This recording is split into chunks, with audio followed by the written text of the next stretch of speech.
Limaland, presented by Racespot.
Welcome back, everyone, to Racespot TV for more coverage of the Neo Endurance Series here for the 24 Hours at Le Mans.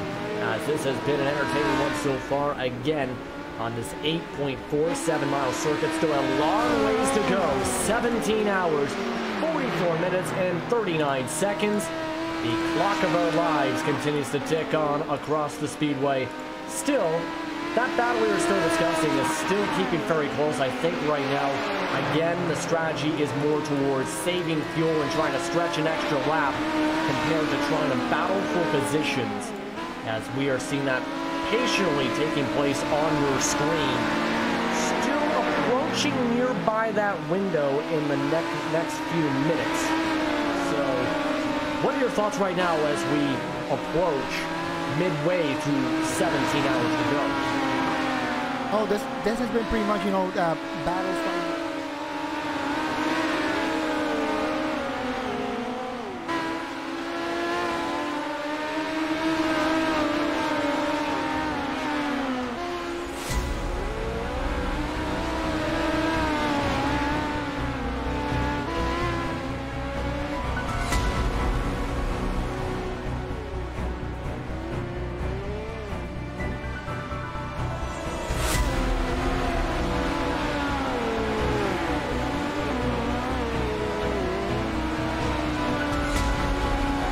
Good evening and welcome. We hope you are enjoying the Neo Endurance Championship for a few moments. They are having their season finale with the 24 Hours of Le Mans this week. And well, we're going to be bringing you that action in place of the adverts tonight here for Friday Night Dirt Night, Saturday edition. Randy Chenowth, Cam Walsh bring you all the action in this one. And also, just to reiterate, we will be bringing you Dirt Night on Saturday next week as well. Qualifying, getting ready to kick off here for your iRacing Dirt Midget Cup. And Cam, new cars that came in the last season or so, and they put on a good show last week at Lanier. These little cars, if we get some green flag racing, can be amazing to watch. Yeah, they typically put Formula One masters in karts to see what they can do. Well, when it always comes to the Dirt Legends, for whatever reason, the Midgets always put on the best show. About 1,000 pounds, putting out about 400 horsepower. These things are good fun, no aerodynamics to help them out whatsoever, so they throw them around, you put them on a short track anywhere around the world, and they will always put on a good show. And, well, we got a good short track here, Randy. It's Limaland, however you want to pronounce it. It always puts on a good show, and I think it's been a healthy addition and a welcome addition when you got a nice little short track. I know some of the drivers aren't as big a fan of it. Some people like this tight little place, others do not. Qualifying currently underway, and we'll bring up the side panel for you to show the current standings. Alex Bergeron currently on pole, but that gets popped by last week's winner, very quick driver Ryan J. Gorton, Ray Farlow, Adam Elby. They currently round out your top three. But a quarter-mile track here at Limaland, Cam, and that's the big talking point. It's really the first true bull ring that we have on the sim. Before that, it was sort of Lanier. That was kind of the shortest track that we had available to us at 3/8 of a mile. This one a full quarter mile. So just slightly under, not quite half distance from the 3/8 mile, definitely half distance compared to the half-mile tracks we have. And it's a much different driving style you need for these tight little circuits. You need to be a lot more physical, but most importantly, you need to be a lot more careful to throttle, especially with the sprint cars when we see them come here. Yeah, absolutely. And you talk about the sprint cars, you talk about, say, late models, all that good stuff. Well, these cars, you're going to be doing a lot more close encounter. You're going to be right next to each other, especially with the speeds we're running. We're running about 60 mile an hour in the corner. We're hitting about 95 right on the straight before they get off. As Austin Semmelman, he's powering his way through right now. 12.9 seconds leaves him right about halfway through in the qualifying chambers. As it's going to be a fun thing. If these guys get a good long green flag run here, I'm hoping that they have a good race. Austin improves to a 12.913. Current pole is held by Ryan Gorton. That's a 12.776. So waiting to see if we have any other drivers who might be getting out there on the racetrack. I do not believe so, but we're still going to have to wait for the qualifying to tick over, which will be 40 seconds from now. And then we're going to be going heat racing. And, well, it's pretty much the same format you're always familiar with. 8 laps, top 6 advance to the feature, which means things are going to get very, very exciting. And Cam, we've seen Alex Bergeron really come on strong in the dirt. I've said for a few times now, I've been running this for a week between the American Dirt Series and the Accelerated Late Model Series. Alex is the best dirt oval driver on the sim right now. He won last week in the 360 non-winged car at Eldora. I think he's in for a very big night tonight as well. Well, as long as he can keep the car clean and out of the walls, Matthew McKinney's going to go around for never mind. Well, I think it's one of those good things is these guys are going to start gridding up number 2 when you can see drivers from all over. We've got 2 Australians, and we actually have Teemu Toika, the Finnish driver. So either way, let's take a look at grid number 1. That is going to be Ryan J. Gorton, 12.776, only driver in the 7s. And you're noticing the times are very, very different here. Well, when you go into wingless, when you start going into this dirt tier where you don't have the arrow, you don't have the bump of the other cars or the horsepower, ultimately, this is where the drivers shine, and that's why your qualifying times are all over the place. David Heilman will be starting his outside. Teemu Toika is going to be starting 3rd. Austin Semmelman his outside. Adam Albee, Lewis Hewitt. John Aim Lopresto, Joshua Jewell, and then Bobby Rafferty. And Randy, it's actually almost kind of refreshing to see a different grouping of drivers in these Dirt Midget machines. That really tells you that every single different vehicle that we have in the iRacing surface does in fact have its own live community.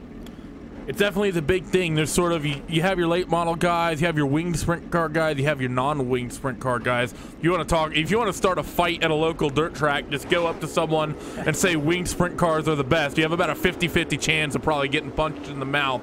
But yeah, the communities are very, very strong. As heat race number 1 is going to be rolling off, and it's going to be Ryan J. Gorton and David Heileman. Heileman doing a very good job making a name for himself on the iRacing service as well across a bunch of the content we have. They're going to come to the end of their first pace lap here, and then we're going to be going for 8 very quick laps around this Limaland Speedway.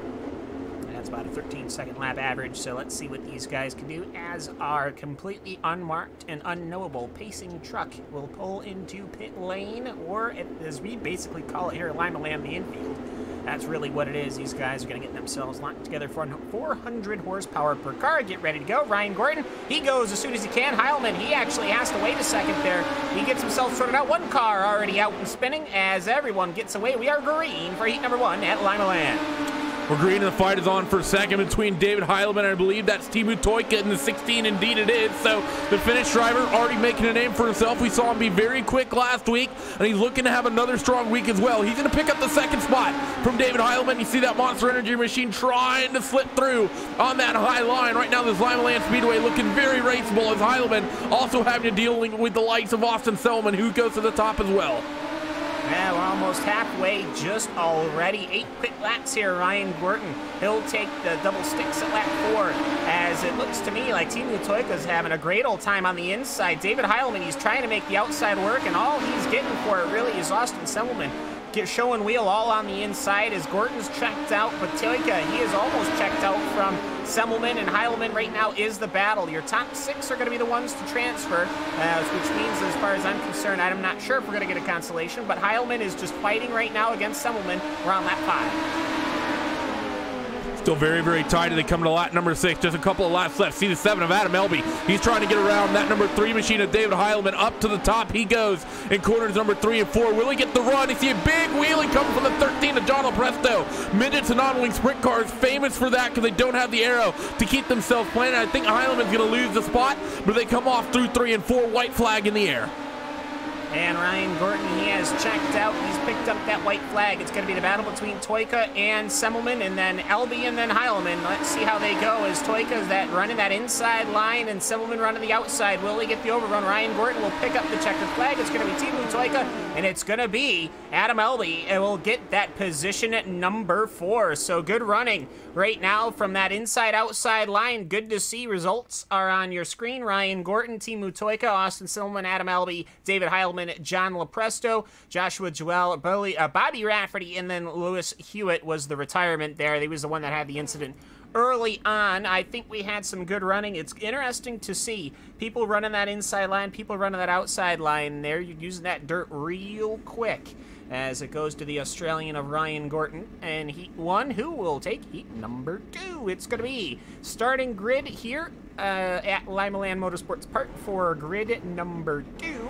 It's the number 8 machine of Matthew McKinney on pole. Anthony Lopresto is starting his outside. Chad Robinson, Ray Farlow, Alex Bergeron starting quite a ways back, and outside him is Tyler Hudson. Then you got Brian Antonio, and then Chase Roudman. So I think we had a good first heat there, Randy. I think hopefully we can see more of that here. We definitely had a very good first heat. Unfortunately, for that one driver that got spun around, it wasn't a great heat for them. I'm actually really interested to see what this number 11 of Tyler Hudson can do. He is one of the best drivers in the super late model. Of course, a NASCAR Peak Antifreeze iRacing Series champion in the past. I've never seen him in an open wheel stuff, really. Let's see if he can race his way out to the front. And let's see as the pacing truck gets ready to go infield, and Matthew McKinney had to do a stutter. 1-2. Chad Robinson might pick up a penalty as he was inside him, as we are green for heat number 2. Oh, a little bit of contact for the 2 car, and I think that 11 machine is going to get into that as well. Going to get a replay up on your screen of that in just a moment. We got to keep track of your race leaders, though, as they head off toward the first few corners. Chad Robinson leads this one. Alex Bergeron, he got on the throttle. He was running outside. He cut into Ray Farlow, and that kicked this whole incident off here at the start, and that was basically your entire heat field minus your front two guys, including putting Tyler Hudson out on his lid. So right now, as it stands, it's Ray Farlow and Tyler Hudson that are on the out, and it's Chad Robinson leading. So Chad Robinson currently leads this one with the eight of Matthew McKinney cycling into second. It's been an amazing start for that 6 car to go from third up to second. You see already, Cam, the way different people are rolling this track. Some people going up to the ultra high line. Watch that number 8 car. He rides it right all the way out to the wall through the middle of 1 and 2 and 3 and 4. But he gets to the middle of the corner and immediately drives it right down the hill, really using that banking to help supply him a lot of speed down that back straightaway. Yeah, Chad Robinson picking up lap number 7 right now as he's working his way in 3 and 4. And Matthew McKinney, he's already nipped that outside line a couple of times. Will he continue to do that? Well, we'll find out. Lap number 7 underway. Chad Robinson, he basically has not been challenged after he did that Mississippi start that sent everybody around. He did not start in position number 1. He actually started in 3rd, just behind your leader, and he got around and he worked his way since. He's worked his magic, so he's got the white flag, and Chad Robinson throwing that massive angle of attack on the inside line. He'll come up and he will pick up the victory in heat number 2. Then it's Matthew McKinney and the rest of the survivors, Anthony Lepresto and Chad Roudman. So just like that, heat number 2 is underway. We will have a consolation, and that is basically going to be the guys who were not able to really have a good run. And Randy, the guys who were in the incidents in that heat number 2. Yep, getting a look at your finishing order there. See the drivers, like you said, top 6 transfer through. So it's going to be Farlow and Hudson who are stuck down here in your last chance qualifying race. And, well, that's going to make things very, very tight. And the thing is, Cam, we got 5 cars in this little B main, 4 transfer. That means whomever has an incident is going to pack up their things and go home. I always hate it when we have to vote one off the island. Starting grid for this consolation race is Joshua Jewell, Ray Farlow, Bobby Rafferty, Tyler Hudson, which is surprising, and then Lewis Hewitt. So, whom will be the one to pack up their things and to go home at Limaland Motorsports Park here on this Saturday night edition of Dirt Night? Let's fling some dirt. Actually, Randy, we can't say that. Let's fling some clay. Well, I was going to say Blake Dirt Flinger is not here, so we definitely can't say it. But yeah, this last chance qualifier, there's a lot of guys that I think, well, about 3 of these people you suspect to see in the feature. Tyler Hudson for sure, Lewis Hewitt, Ray Farlow, Josh Jewell, Bobby Wright. All of them are potentially featured drivers. So who knows on this one? Are they getting ready to hit the green for 10 laps in the B main? Yeah, and Tyler Hudson was way outside as he gets a super slow start. Joshua Jewell does. Ray Farlow passes him on the outside. I think this is something we're going to constantly see here on these short tracks as Bobby Rafferty picks up a tire and he sends himself going high. Joshua Jewell, he has dropped down to 2nd position. I don't think Ray Farlow picked up a flag for that. I don't think he did either, but he's going to be very happy that he didn't. They're 3 wide in the back, fighting out for transfer spots. This is the fight to really watch. You got Lewis Hewitt, you have Bobby Rafferty, as well as Tyler Hudson. Rafferty and Hudson are the 2 you currently see side by side through corners number 1 and 2. Coming off now down towards your back straightaway and in towards 3 and 4. Hudson trying to work the top. 14 car down on the bottom, and Lewis Hewitt, of all people, he's lashed onto the back of that number 11 machine, trying to make something happen. The whole field knows the tail as Hudson makes a mistake.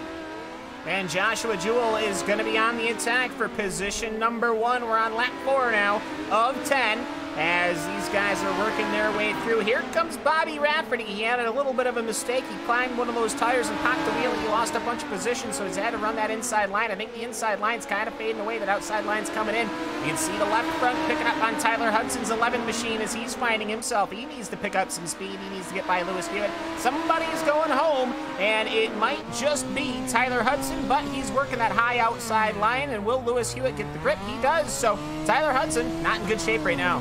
We're on board with Hudson. He had a little bit of a hiccup through the center of 3 and 4. Not what you generally want as they work themselves, or excuse me, I believe that was 1 and 2. Sorry about that, but off of 3 and 4 now as we're right on board with Lewis. He's trying to reel in that number 17 car, Josh Jewell. Ray Farlow, currently the last runner. I don't actually have him right now on my timing screen, so might just come down to technical issues of who decides who transfers and who doesn't. That 12 car no longer in this thing. He's a lap down. Yeah, he's gone. Yeah, he's gone. So just like that, technical issues. Oh, my goodness me. So, I don't know if it was technical issues or incident point accumulations. Is he still in the server? So, that is surprising to me that he is now going to be the one that's been voted off the island when he was running in that front position. So, surprising right there. Lap number 10, however, coming across is Bobby Rafferty. Will pick up the checkered flag. Last quick dramas here is it's Rafferty, Joshua Jewell, Lewis Hewitt, and then Tyler Hudson are going to be the ones to go, and Ray Farlow, he's the one that drops out. Yeah, really unfortunate there for Ray, but everyone else gets themselves transferred through, and we're going to have a fun 20 laps, Cam, if these guys can keep it green. It was a little bit of a yellow fest last week, but I think these little midgets, they're on for a good one tonight. And I think partially this Limaland racetrack, the quarter-mile places are so much harder to race side by side than the big tracks. I think we're going to see a lot more clean racing because of that, because you can't just stay side by side, keep your foot planted to the floor all the way around. Yeah, let's see that outside line work and that inside line work. Now, this is the thing. Are we going to have heat number 1, or are we going to have heat number 2? If we have heat number 2, darn. If we have heat number 1, yes.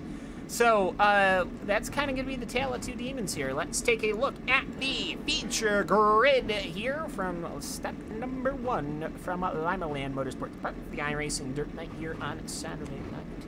It is going to be started by Ryan Gorton. He's going to be leading this one off. Chad Robinson, his outside. Timu Toyka, the finish driver, he's starting 3rd. Matthew McKinney in 4th. Austin Sebelman starts in the 4th position.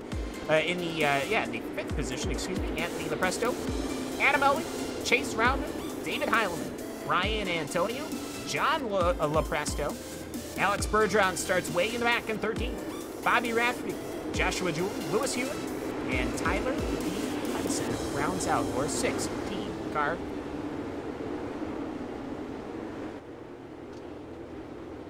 Going to be a good one as they work themselves down the back straight. Cam, who's your pick?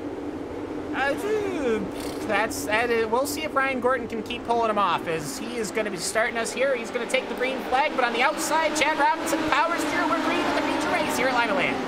Through 1 and 2 for the first time. You see him fanning out multiple wide. That 9 car, a little bit of a hiccup. That's Ryan Gorton. He gets shuffled in the mid-pack. They're 4x4 in towards 3 and 4. That 9 machine gets sent around. They're still 13 car gets into it. We're gonna stay green. Nope, caution flies. Car was stopped on the racetrack. That was John Lepresta. Replay coming up with that, and that's what midget racing is famous for here in the United States, because one little hiccup, these cars are so small, it's not uncommon to see them fan out 3 or 4 wide. And on all honesty, Cam, I think that's sort of a well-deserved caution, and luckily I don't think there's any hard hits, so I think everyone stays running, but unfortunately laps do come off the board. Yeah, I mean, Ryan Gorton and John Lepresto had a pretty hefty incident. That's actually what pulled the caution out, is that the front tires of the 13 got hitched over the front tires of the number 9 of Ryan Gorton. So let's see here, as Ryan Gorton's going to be your retirement. He had that front end damage from that impact. The 13 looks all right. Okay, single file restarts, which means, Randy, hopefully, fingers crossed, that means that we're going to be good. But what that does mean is Chad Robinson, who had such a good start, is going to be having a good run of it. And Timu Toyka, I don't know where he fell off to. He's back in position number 4. Yeah, so it wasn't a great start. You're always going to pick up or lose a spot or two with the whenever you have the confusion like that. But because of single fire restarts, lights already out, we got this field spread out. Chad Robinson, and he's bringing them to green as they come off of 4. Yeah, Chad Robinson staying way high side. He didn't have to worry about a guy in his outside. That means that everybody gets a good slingshot going into 1 and 2. So it's good that we've got this single file restart, as it's Chad Robinson leading them down as we are green once again here at Limaland Park. Already 6 laps out of 20. 6 laps out of 20. You see everyone pretty much moving up to that high groove. Not seeing that multiple lines that we saw a little bit earlier. A little bit of a checkup there from the 7 of Adam Elby.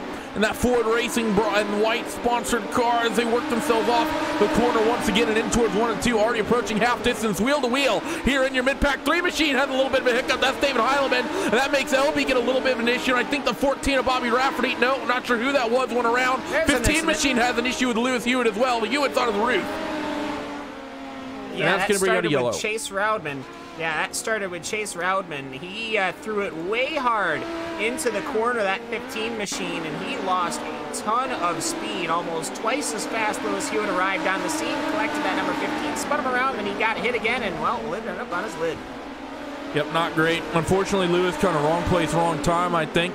See sort of the first incident that he kind of drove through, but that 15 car of Chase Rodman, like you said, he just sort of hooked it up, and 13 machine of John Presto. It's like something out of BattleBots or something. Just the way that yeah, just the way his car got set upside down. That was quite funny.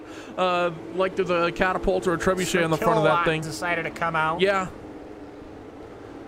Do they still have Sir Kill-Lot? I don't even know. I have no idea. I haven't watched that show since I was like 6. Yeah, back in like we have that show hasn't. I mean, I know they do it still. Anyways, yeah, they brought it back. Chad Robinson.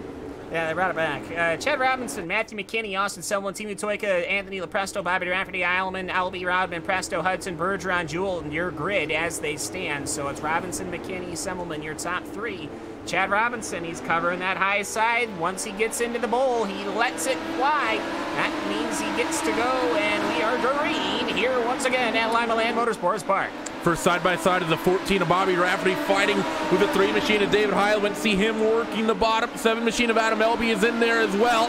And they're now going to fan out side-by-side in front as well. Timu Toyka as well as Anthony LaPresto working with one another, while your race leaders, top 3 of Robinson, McKinney, and Selman, they've gotten themselves single file, and Robinson already out to a 6-second gap. 6 laps to go at the line as Toyka pulls the cutback. Yeah, he's throwing it inside. That's what got him in trouble last time, but LaPresto sees it coming, and he throws it to the inside, which means he's now going to be sliding up the track, or unless he parks it. He doesn't park it. He actually manages to get good grip, Timu Toyka. Well, for the finished driver, I mean, I can't imagine it's really any different than doing some kind of rally stage. Massive slider from Adam Elby. He cuts off the nose of 2 drivers, only picks up 1, but here he goes again, throwing another massive slider on Rafferty. Rafferty sees it coming, he counters. So sliders getting thrown back and forth here, and you see Toyka still fighting with that 4 machine of Anthony LaPresto inside the last handful of laps here. That 4 machine going to try to throw the slider, but no, not able to do it. Toyka hooks it up on the top through the 1 and 2. They're going to come now. 3 laps remaining in the feature event for your iRacing Midget Cup round number 2 on dirt night, and they're coming to 2 laps to go as Toyka has gotten clear of that number 4 of Anthony LaPresto. Fight for second is on between McKinney and Selman as Robinson leads coming to the white. And it is Chad Robinson by some 10-15 car lengths. It's all high side action here. He takes the white, and it's Matthew McKinney versus Austin Selwyn, but they're far enough away. I don't know what's going to happen there. Timu Toyka has Anthony LaPresto, Rafferty, and Elby as there's some action going on in the back. But right now, it's Chad Robinson. He's on the throttle. He picks up the checkered, and it's going to be McKinney and Semmelman as the rest of the field comes on by, and they basically do it in single file lines. So no last lap dramas. As we got a car on the lid, across. so I don't know about that. Well, they probably found themselves stopped. It's Joshua Jewell. He's fine. So, with that, yeah, the race is over. He's fine. Let's take a look at the final positions at Limaland Motorsport Park for the first line of running we're going to do here at iRacing Dirt Night. It was Chad Robinson who takes the victory. Started second, finishes first, had a great start on the outside. Kind of threw Ryan Gorton for a little bit of a loop, caused an issue, and hey, stuff happened. Matthew McKinney comes home in the second position. Austin Selwyn, he goes from 5th to 3rd. Good for him. Timu Toyka will finish in the 4th position. Anthony LaPresto will finish in 5th. Bobby Rafferty goes from 13th to 6th. Adam Elby, after all that, starts in 7th, finishes in 7th. David Heilman, Alex Bergeron, what could have been? Tyler Hudson having a decent night, starts 16th, finishing 10th. Recovering from that, the consolation race. Joshua Jewell will finish in 11th. Then it goes to Chase Rodman, John LaPresto, Lewis Hewitt, Brian Antonio, and then Ryan Gorton, who started on pole, finishes in last. So with that, Randy, any final thoughts as we wait for the race winner to perhaps come in for an interview, if they can find the place? Just thoughts. I mean, midget racing, I thought it was pretty good. It's exactly what you'd expect on a Saturday night in midgets, and we had a lot of high lap drama, and we even had some cars on their lid. Yeah, we did. We sort of had the traditional little bit of drama. It's quite good. I've really been enjoying watching these guys. I've watched a couple of the official races that were not Dirt Night races as part of what went into my selection process for what was going to be on Dirt Night and what wasn't. Yeah, we need about 20 more of them, and we need more laps. I think that'd be a very good thing. These guys running 20 laps. It's unfortunately a little bit on the low side. Fine. I'm not sure what the fuel 45. economy is like. What, 45 cars or laps? 45 cars for 20 laps. Let's do it. You really don't like green flag racing, do you? It'd be fine. I mean, I'd love it. I would dig it. I would dig it. When I remember when Hugo and Will came to visit, we're going to get Austin Selman in the booth here shortly, and a bunch of little junker cards in enduros. I believe there were 60 of them running on a quarter mile, the quarter mile infield That's good. At Irwindale. But yeah, it was pretty good. But we're going to have a chat with your third place finisher. That's the number 1 of Austin Selman. He stood by with Cam.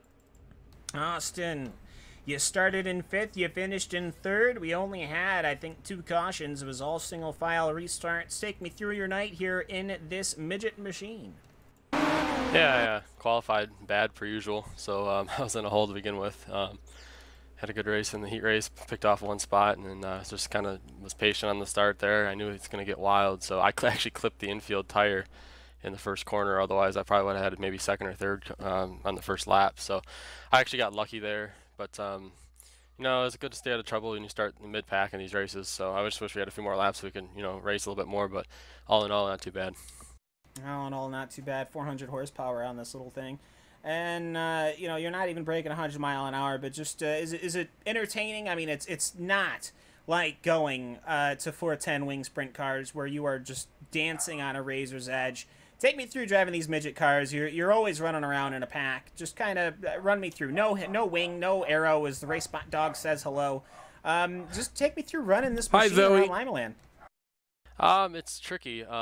The line was kind of, you had to kind of diamond it, you know, bang it off the cushion going in and kind of drive down the middle coming off. But I felt like my car was pretty good on the bottom. I hit that in the heat race. I got by David there and kind of surprised myself that I was able to hook up that good down there. But you just get a lot more sideways in these, and it's all about momentum. Whereas the sprint cars have so much power, you can kind of just recover any lost momentum with all that horsepower. But these don't have that, so you kind of have to keep the car going, keep it rolling. So congrats to Chad for getting the win. He's always tough in midgets, and it was a good race.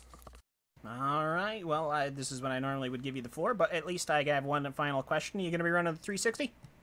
Yeah, I'll go try that out Cool. and hopefully have a better result than last time, and hopefully we can get another podium. All right, Austin Selman, anyone you'd like to give a thanks to? Shout out before we let you go. Yeah, sure. First off, for them putting the midgets on here and doing this, I think it's awesome. iRacing decided to do that. And You're welcome. And you guys are covering it. So Dirt Collective, Dirt Division, Team VLR, everybody, all them guys. So hopefully we can do a little bit better in the sprint car. All right, Austin Selman, thanks for hopping in with us. The #1 machine takes home 3rd position. We'll see you in a little bit. Thanks, fellas. All right, and Randy, what we are going to do, we are not going to commercial break because commercials are for losers. No, what we're going to do is we are going to go to the Neo Endurance Series where they are having their series finale, the 24 Hours of Le Mans. Currently, it's the 33 machine, Thrustmaster Movano Racing, leading with Tommaso Carla in the prototype division, and the Heisenfeld Core Motorsports, piloted by Niles Koch, leading in his Ferrari in GTEs. So, well, Randy, any final thoughts before we head on over to France? Well, it was a very, very good race here in the midgets. I'm really looking forward to see these guys slowly kind of build themselves up and get used to running these things. But, well, we'll be going live at the top of the hour for Rallycross about 15 minutes from now. But until then, enjoy the new Neo Endurance Series.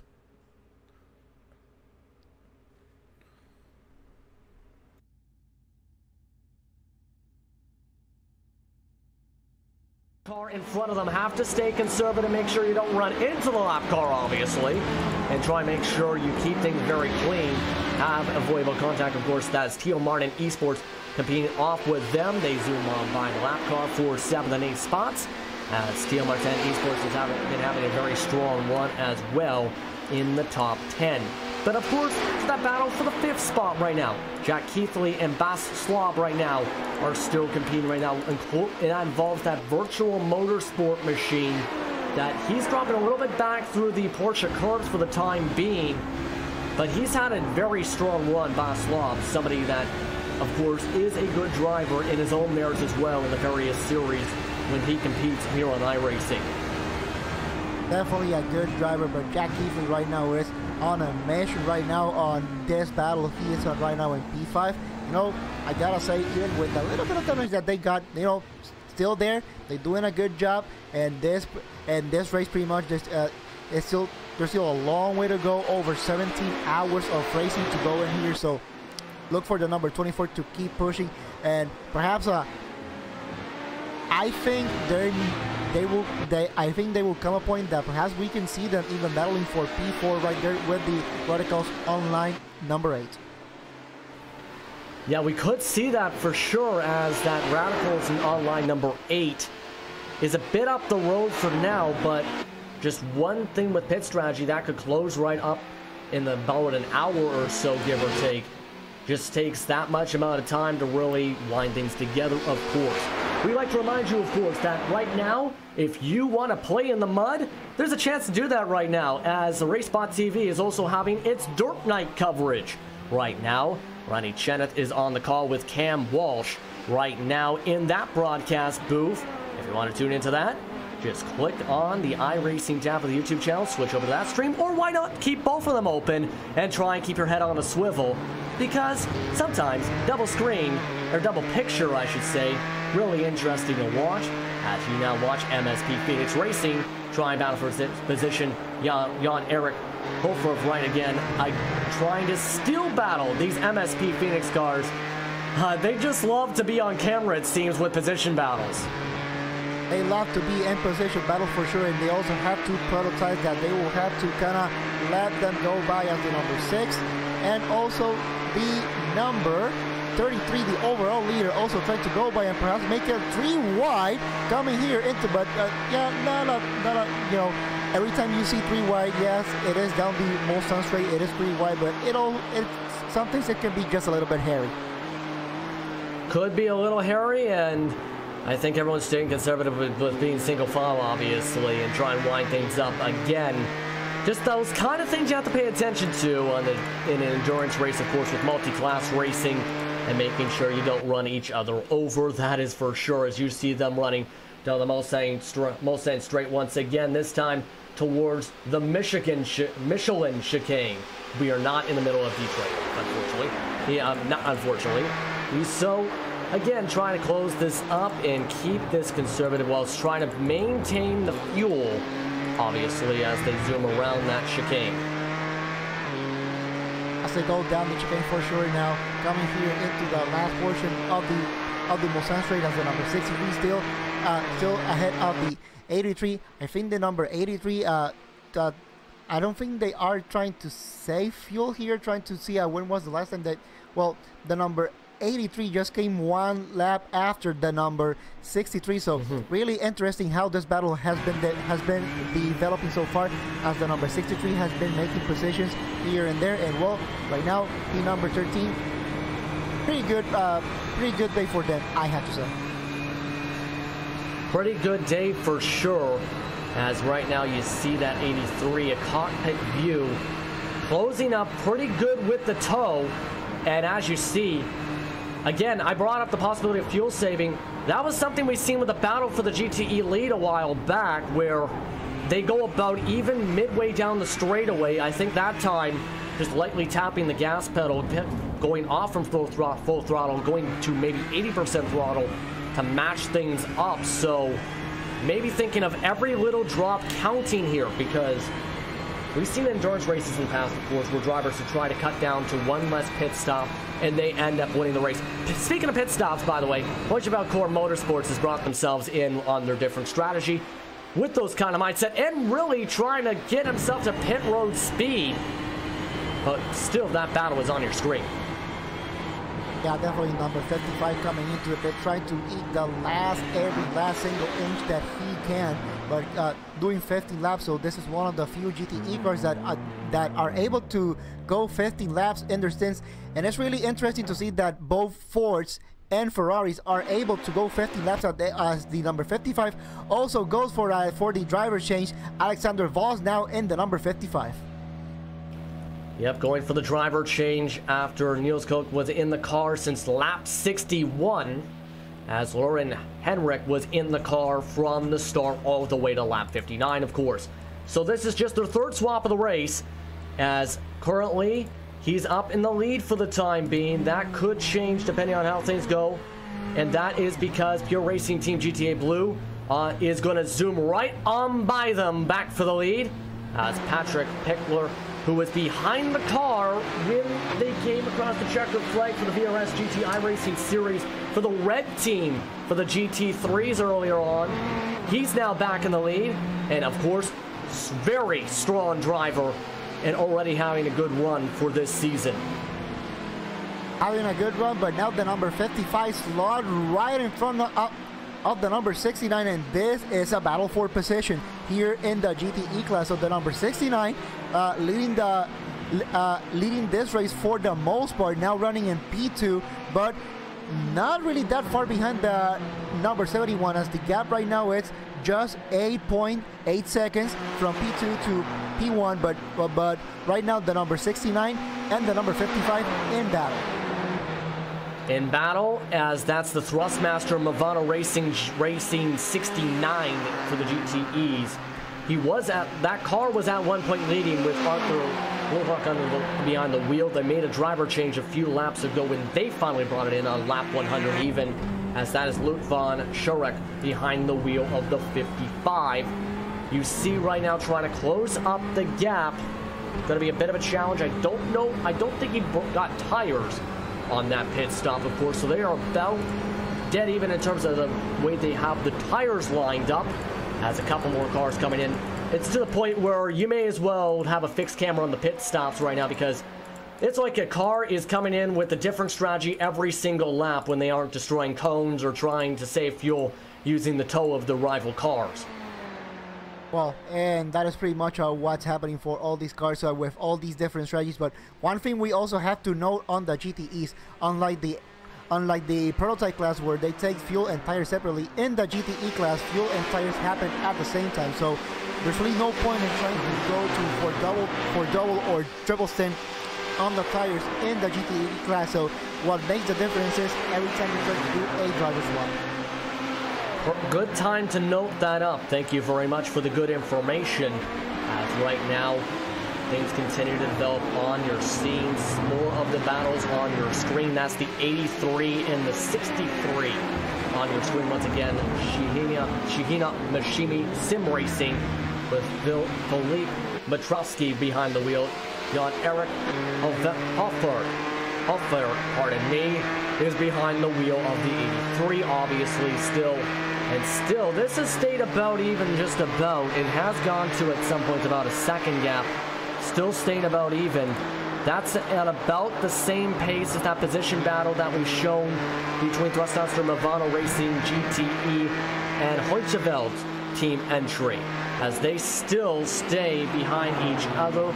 About 0.3 of a second for that battle for second spot in the overall class. So, just everyone being patient, of course, because you don't want to end up being the driver who tries to go and get every single position, then runs out of fuel somewhere down a straightaway, a lap short, for example, go for their scheduled pit stop because they wanted to be aggressive and try and go forward. Again, we've talked about this a couple times, being patient, being calm, and trying to, of course, keep the fitness part of it together, because that's something that might be on the mindsets as this continues to click towards the 8 p.m. Eastern time mark. And you know, that is one of the things here that you really have to keep in mind now, as most of these drivers, you know, they have been here now for a considerable amount of time, and now fatigue may start creeping in on some of these drivers. So now you gotta start thinking about putting some fresh drivers, giving some rest to some of the drivers. And I have to say, last time I did a race here at Limaland, it was a really hard race because for my team, perhaps I will say I was the slowest driver per se, but trying to keep that car in one piece, trying to make sure that during the night part, you know, trying to keep that car clean, trying to make sure that I wasn't involved in any incidents. I'll say that is one of the hardest parts in here, because while your faster teammates, you know, they have done all the work that they could, you coming in, perhaps not having the same pace as your faster teammates, but trying to keep that car clean. So once they come back, having that car still in one piece and being able to run for a good finishing position, well, I'll say that is really hard. Definitely is really hard for sure. Especially keep it consistent, make sure you don't fall asleep behind the wheel or have an arm cramp and end up having your car swing to the right when your arm starts to cramp up to the point where you can't move it. Right now, somebody that's been trying to move through the field after struggles with the grid, with the pace lap, the grid formation lap incident, Ava Simsport, they've been recovering. They've been up and down in the top 10, back out of the top 10. Now they're battling for 13th spot with that car, that one of the cars who went in before a few laps ago, and Team GT Free M, and trying to close on in with the toe, of course, Daniel Piazza in that Italian machine with Ava Simsport right on the heels with the pink helmet through the Porsche curbs, and trying to keep this up as a couple of our drivers, of course, are coming in. But what else is new? Of course, is this is becoming a close battle because I think there's a lot of traffic in front of them. Yes, there is, and it's in a very awkward spot. Yeah, that is one place that you don't want the Gen Racing team, you know, right there. Not the place that if you are in a prototype, the last place, one of the last places that you will want to catch a slower car, but they were able to clear it, no problem at all. So now the number 21 and the number 10 coming down the 4 chicanes to start another lap. Yes, long ways to go here in this event, as one driver is in the pits. Of course, not notable with that one, but of course, still gotta keep eye on that because every strategy has completely jumbled up at this point as the race has gone on, specifically as everyone continues to dial on up. But of course, it has been a long day so far. We are past 8 p.m. Eastern Time, right at just about the 17 hours to go mark. Why don't we go to Racespot Fan Immersion, as this has been some intense racing at times and some good strategy. It is the point where it is very clean, very calm racing. We'll be right back here on Racespot TV for more coverage of the Neo Endurance Series.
And welcome back, everyone, to our coverage of the Neo Endurance Series 24 Hours at Le Mans, as it is entering what is now been a very long race.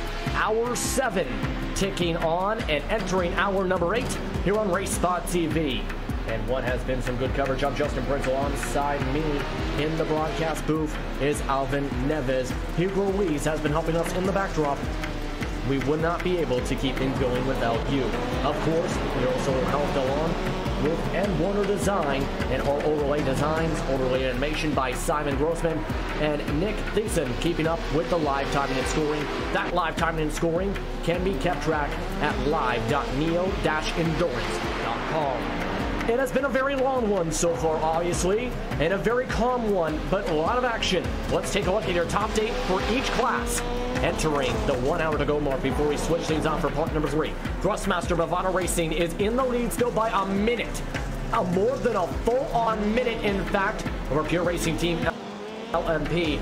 As Thrustmaster Bravado Racing, their other entry with the number 34 is a minute and 12 seconds back. In the top 4, Team Camara is still charging the way up into the top 4 with Radicals Online coming in during that Racespot TV.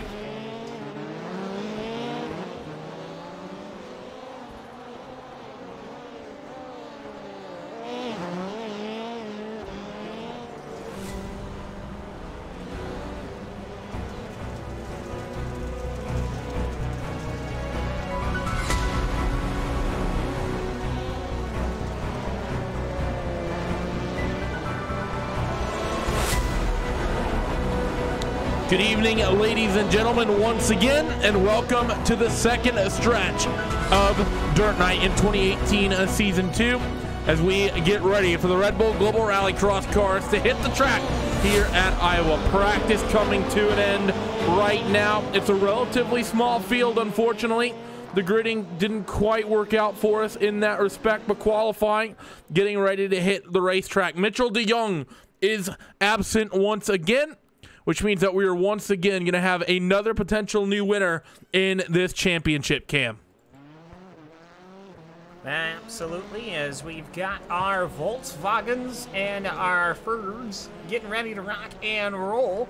As, well, I've been a little on a loop here. I'm noticing a banner on a couple of these cars, Vusian Racing. It's like Fusion, only not. It's Vusian Racing. I'm noticing 3 or 4 of these guys, Josh Fox, Evan Chibowski, excuse me, the driver of Connor Parisi, and a couple of others. And that's fairly interesting to me, anyways, because these guys are kind of new on the scene, yet these guys are all hockey. Yeah, well, none of the drivers are really new on the scene, but the team certainly is, so congrats to them, whatever, I don't know how long that's been coming up. Yep, pretty much. But let's see, Stilian Chipolewski, he's out on his lap right now, Club UK and Ireland driver. Let's see what he can do as he works himself down off the oval. And I just managed to close all of my tabs, so this is horrendous as Stilian works himself through the final sequence of corners. And let's see where he goes in qualifying. We're going to bring up your side panel that'll show drivers and where they currently are running. And Stilian's going to be the first through at a 36.294, way wide after or at the start of his second lap, so that one's not going to count, but he's currently on pole. Yeah, and sometimes that's all you need. So he's got his lap time in as a couple of other drivers. Bobby Zelensky puts in a 37.1 that promptly hits one of the boulders. So Evan Millard, he is going around right now. He's got a 36.5 going on. So that's your top running Ford Fiesta, I believe, unless guessed is no. So that is your top running Ford. A couple of other guys putting in their lap times. And, well, this Iowa Speedway always puts on a good show. That it does. Tony Repisard, Virtual Endurance Championship driver. He's working himself to the start of his first qualifying lap. See him coming through Iowa Turn 4 on the oval and drop down himself now through start his first coming to the end of his first qualifying lap. Let's see what Tony can do. He's going to go to a 36.859. That's going to be good for second to last place, so not great for him as Evan Millard currently leads with Michael Guest third. Stilian, like we said, is in second. Anton Carlson, Julian Shine, they round out your top 5. Yeah, we're just waiting for Josh Fox to put in a lap time now. As so Chibowski, he's going to keep on at lap time. Josh Fox, he's spooling him up, but he's got some front damage, so perhaps going to be dropping a qualifying lap there, as I think both of his qualifying times are not going to work. Let's see here. He cuts the right-hander, goes up the dirt, over the ramp, and under the bridge, and there he goes. He gets a lap time in, and it's a 36.3. So a good lap from him, as a couple of other drivers still working their way through. 36.3. It's going to be good for Josh Fox. Let's see who else is out there doing laps. Tony Repisard, he's going to be on a hot lap as well. We've already watched him. Bobby Zielinski, he's used up his laps. Connor Parisi, he's coming to his final one. He's going to come down through the final sequence of corners. He's now in a Volkswagen instead of Fiesta. That makes me sad. What a landing from Connor. He goes to a 36.6, but that was just full commitment from Connor as he went up and over the jump. Yeah, that's not the fastest way around the racetrack. But yeah, for Evan Maillard, he puts the Ford on the pole. Normally we expect to see the Volkswagens a little quick, but no, Evan Maillard, he's the one that puts it in there. So good running as we get ready for our grids. That we do, and let's go down your starting grid for heat race number 1. Well, it's going to be up on your screen. Evan Maillard is going to be bringing them to green here in heat race number 1. With, let's see, Josh Fox in second, Johan Hart third, Connor Parisi in fourth, and Tony Repisard in fifth. Let's try loading my camera pack correctly this time. Should be able to make things work a little bit better. Nope, that is the camera pack. So thank Hugo for that one. Don't try flip the cameras over. Let's try. This isn't the midgets anymore. Yeah, don't flip the midgets over, please. We'll give this an attempt, as I'm going to have to shout at Hugo apparently. But heat race number 1. Getting ready to come at you here on Racespot TV as well as on iRacingLive. Drivers have themselves on your starting grid.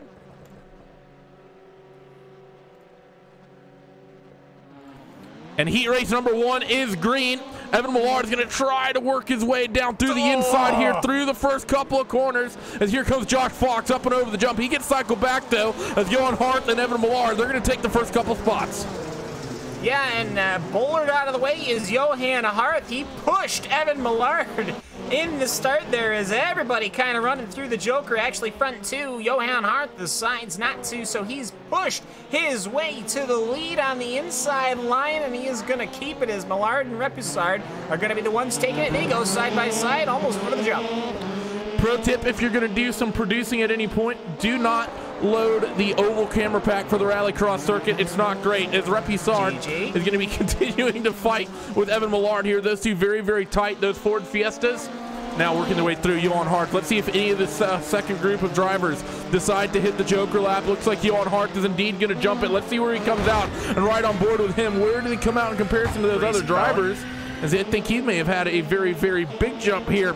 And no, actually, no, I take that back. Actually, yeah, he did. Johan, he jumped himself into the race lead.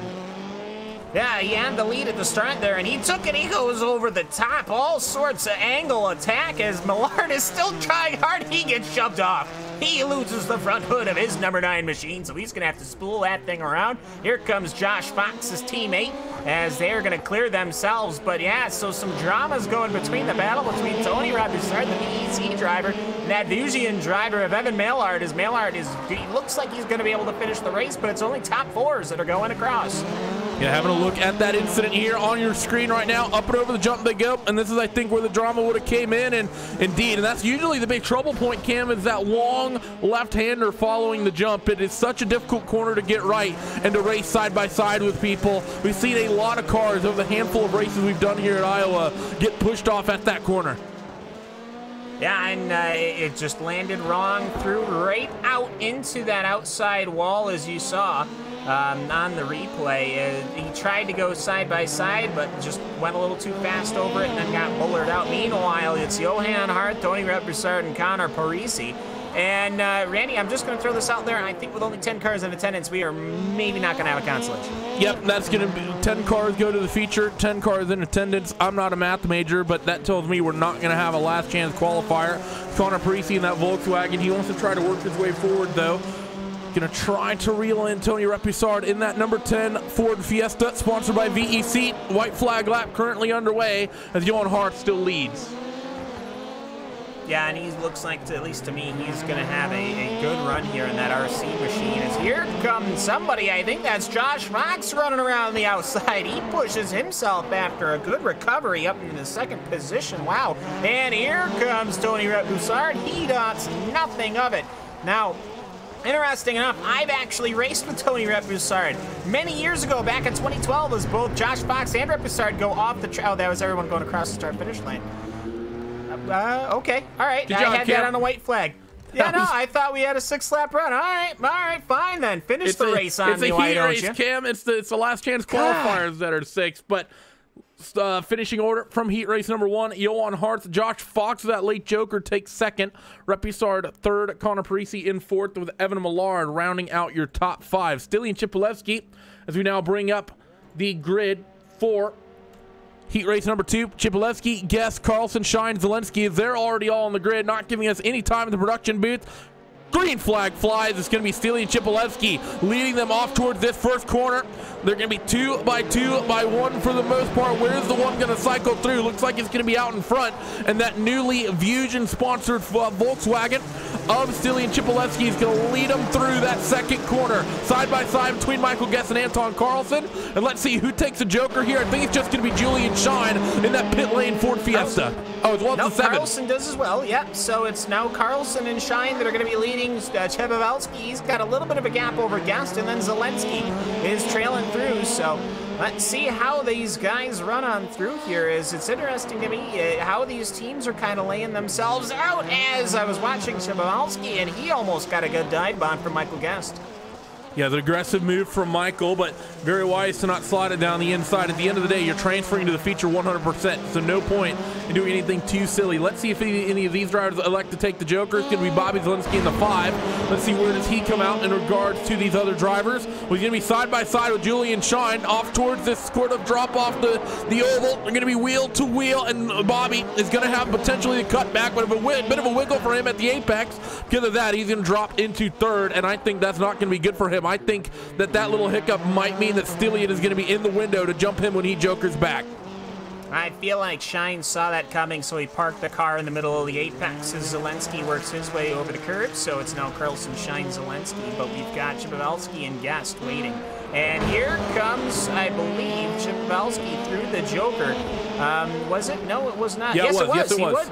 He did it so quickly, I almost couldn't cycle my stuff through. So Chebowalski, he jumps Anton Carlson by a ton. So Stilian showing why he's one of the best rallycross drivers on the sim, as we're now working lap number 4 of 5. He's going to cycle through. Only driver I believe that owes us a joker is going to be that number 6 of Michael Guest. Let's see if he does it right here, right now. We're right on board with him as we work through this tight left-hander. You see how important it is to just try to keep that car to the left. And he is not going to take the joker this time. It's going to be next time through. It's going to be race leaders getting ready to take your white flag here. In just a moment, you see Stilian. He keeps it all the way down to the inside up until he needs to get on the brakes, and he uses that apron to help slow down the car. Through the final sector, up and over the jump, Stilian Chipolewski, with a nice about 1 second advantage, is going to take that white flag. Anton Carlson in 2nd, Julian Shine 3rd, Bobby Zelensky in 4th, and Michael Guest, who still owes us a joker lap, is in 5th, and he is very tight to potentially pushing that delta of jumping Stilian Chipolewski. And let's watch him. Where does HyperX Volkswagen come off of the joker? He's going to take the shortcut right now. Quick right, quick left, and let's see where he cycles through. And I believe that is the number 7 Ford Fiesta of Anton Carlson, so he gets himself up into 3rd. Stilian Chipolewski, meanwhile, through the left, through the right, up and over the jump. He's going to win heat race number 2. Carlson will come home in 2nd, with Julian Shine 3rd, Michael Guest in 3rd. Timing screen not quite right, sorry about that. Julian Shine 4th, and Bobby Zelensky rounding out your top 5. But with that, we have your starting grid for your feature event. Let's go down that right now.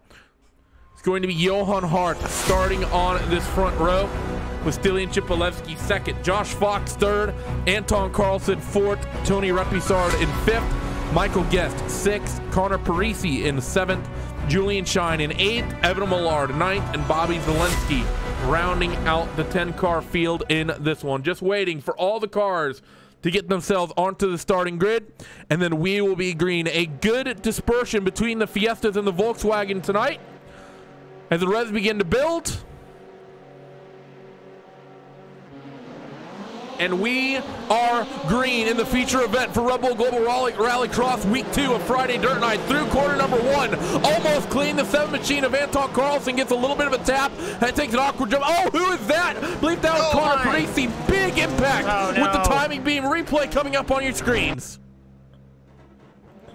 And Parisi, I mean, normally he puts on a good show. He just clipped, I believe, Repoussard at VEC Ford as he went over the jump. It unsettled. He didn't have anywhere to land, and he absolutely got crushed. And Evan Maillard found himself eating that car, and then he got shoved off. So rough run for Parisi. Yeah, not very good. You just saw that and basically made contact with that timing and scoring beam, and well, that's not very good whatsoever. As we're going to hop on board with Johan Hart, your race leader, as he works himself through. Got a car around, VEC car. That's Tony Repoussard, who's running in a very good spot. I don't know if he almost grip rolled that thing or what, but he just had a bit of a half spin, and he lost his spot to Evan Millard, and they make contact as they transfer back up onto the oval. Yeah, and this has been all over the place. Tony Repoussard, he's running, he's been finding himself in all sorts of battles, and here comes Chip Pavelski on the number 2 machine of Johan Hart. This is for the lead of the race. He gives him a little bit of a wheel as the windshield wipers are on. Nobody commits to the Joker lap, and he is inches away from that Ford Fiesta here at Iowa Speedway here. Big battling going on between Chip Pavelski and Johan Hart.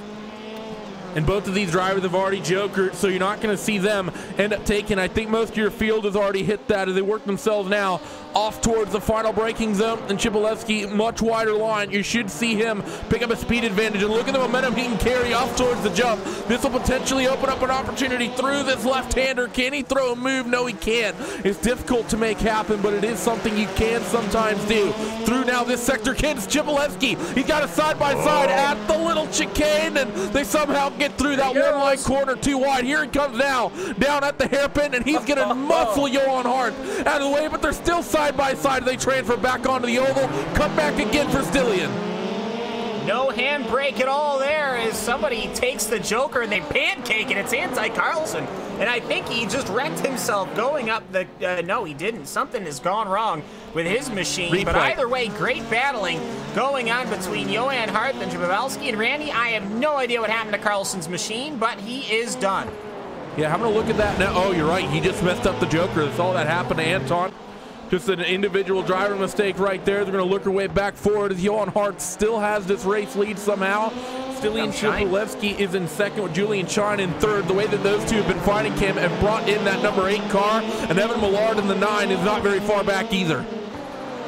No, not at all. So we have got a great feature going on right now between Johan Hart, Stillian Chipolewski, and Julian Shine. It's a bit different, you know, Randy. You take out Mitchell DeYoung, and as it turns out, they put on a great show. So here we go. I mean, we're just past halfway, and I'm pretty confident these guys have already taken their Joker laps. So let's see how this goes, because everyone here has taken their Joker lap, minus Josh Fox and Michael Guest, as well as Bobby Zelensky, but Zelensky's too far enough back, so you basically have a 5-car fight for the lead.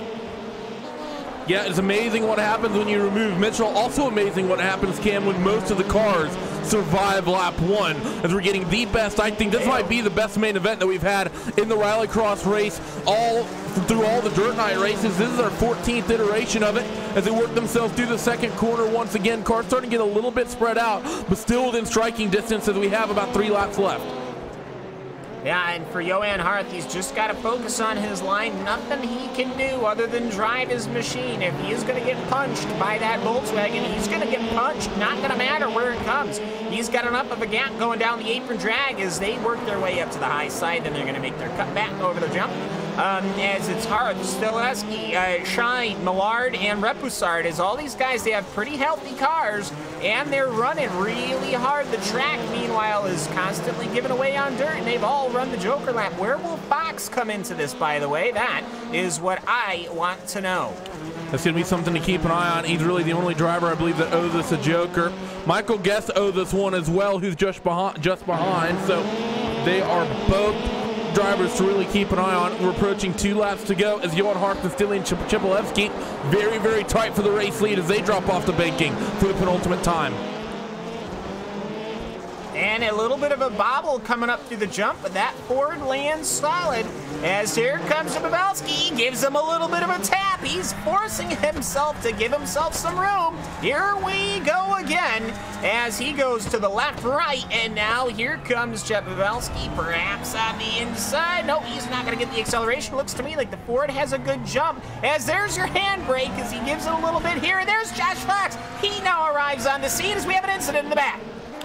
Incident in the back, but we need to keep the cameras on this race lead. Side by side for second, Fusion versus Fusion, with Race Clutch benefiting. White flag, waves that come under the starter's gantry in towards the second corner. Josh Fox may have held up his teammate just enough in the closest feature race in Dirt Night Global Rallycross history. Through the chicane for the final time goes Stillian Chipolewski and Johan Hart through now. The tight right-hand hairpin, getting ready to come towards the hairpin that brings you back up onto the oval. Stillian closing on that number 2 car. It's going to have to be a big move on the brakes right here, right now, and I think Johan Hart is likely to cut it off on the brakes for the final time and back down the hill, and Team Race Clutch is going to win in Iowa in Dirt Night Global Rallycross yet again. The fight is on for third as well. Fox and Millard, they were wheel to wheel. Michael Guest actually took the third spot with a last lap joker from himself. Yeah, fantastic running. I mean, that was just outstanding. That's everything you want to see. And Josh Fox, he waited and he waited and he waited, and he managed to get himself in there. Great battle as we finally got a race that we have been waiting for. And for Stillian Chipolewski, I mean, yeah, he may have finished second, but I hope that he's happy with that one. All these guys should be happy. They had a fantastic race.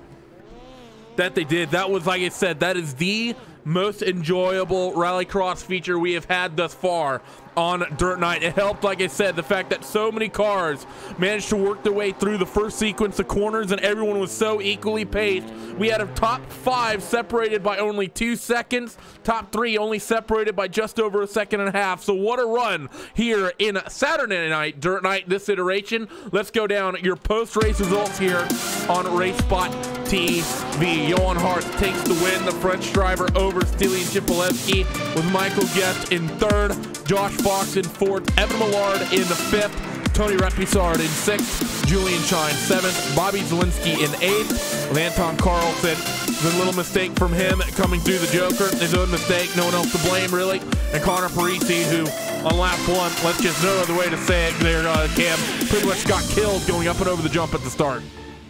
Yeah, didn't even have a chance. Just having that go through, and but unfortunate for Connor Parisi. I mean, he's normally one of the lightning fast guys, so he'll be back. He'll be back, and for Anton Carlson having an incident as well, whether that was connected or not. But it's just it's been a fantastic battle, I have to say. Hopefully, we can get some of these guys in for interview because I want to hear these guys talk about it. It was lovely. Yeah, that was amazing. That was what we've been really looking for in Robo Global Rallycross for Dirt Night, Cam. And we saw some good races. Rallycross. Yeah, I sort of mumbled through that. I'm gonna be a mumble rapper. My album is dropping in a week. Get the auto beats. Yes, that's gonna be what I'm gonna be doing. But my oh my, that was a fantastic run there to the end, and I think it took 14 weeks, Cam, but we finally had a fantastic fight for the win in one of these feature races. We'd see big fights happening in your mid-pack relatively consistently, but it's not very often we saw people fighting for the win, mostly because Mitchell was so good. But to have so many cars finish, have such a strong finish, what a run it was today. Yeah, I mean, one incident between your first and second position cars, and that could have just opened it up. And that amazing cut from Josh Fox just to go up to that third position, fourth position right at the end. I mean, wonderful driving, I think, from a lot of these guys. There was some contact, and Stillian, he tried to move Johan Hart a couple of times, but you know what? It was respectful, and I really appreciate that, and I think that put on a very good show in representing what the Red Bull Global Rallycross Series may be putting on later once we get to the World Championship Series. And I got to say, I'm pretty happy with this one. Iowa put on a good show. Yeah, that was a fantastic race here. There's no other real way to really describe it. That was a fantastic bit of racing as well, and I'm really looking forward to that World Championship as well. And of course, we have the World of Outlaws cam that's coming with the super late models as well as the winged sprint cars. That's gonna be a fantastic show. We've done a lot of the World of Outlaw content, which is why we brought in the non-winged, the USAC and the Midgets for Dirt Night this season, because World of Outlaw has gotten a lot of love. But man, oh man, when those drivers can actually run properly, those cars put on a heck of a show. Yeah, and I'm looking forward to see what these 360 guys can do. We haven't done really 360s, and then wingless, you know, getting some USAC running. You know, real happy that the USAC boys decided to come on board with iRacing, so I'm always happy to give these guys a show. And I gotta say, I mean, for GRC, if this is what we're going to have to deal with for every single WCS race, I am going to be very happy.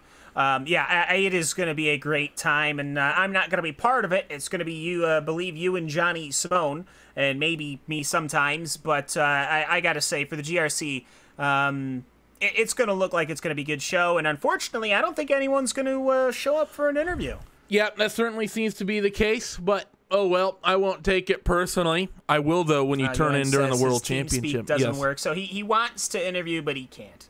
He says, huge thanks, broken steering for that stressful race.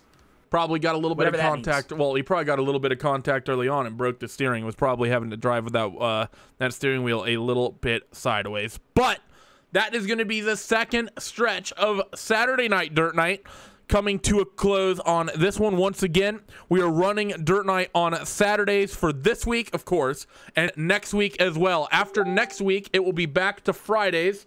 As I get an interestingly timed Facebook message. That's very odd. Anyways, we'll be doing Saturday this week and next week. And then for the entire rest of the season, we will be back to Sundays. Same time again next week for these cars. We are going to step back away and take a break. The USAC 360 non-wing sprint cars, their server launches in about 15 minutes. But until then, once again, no ad breaks tonight. We're going to bring you the Neo Endurance Championship 24 Hours Le Mans. That is also happening on Racespot TV and on iRacing Live right now. Enjoy that until we bring you the 360 non-winged cars. Don't go away.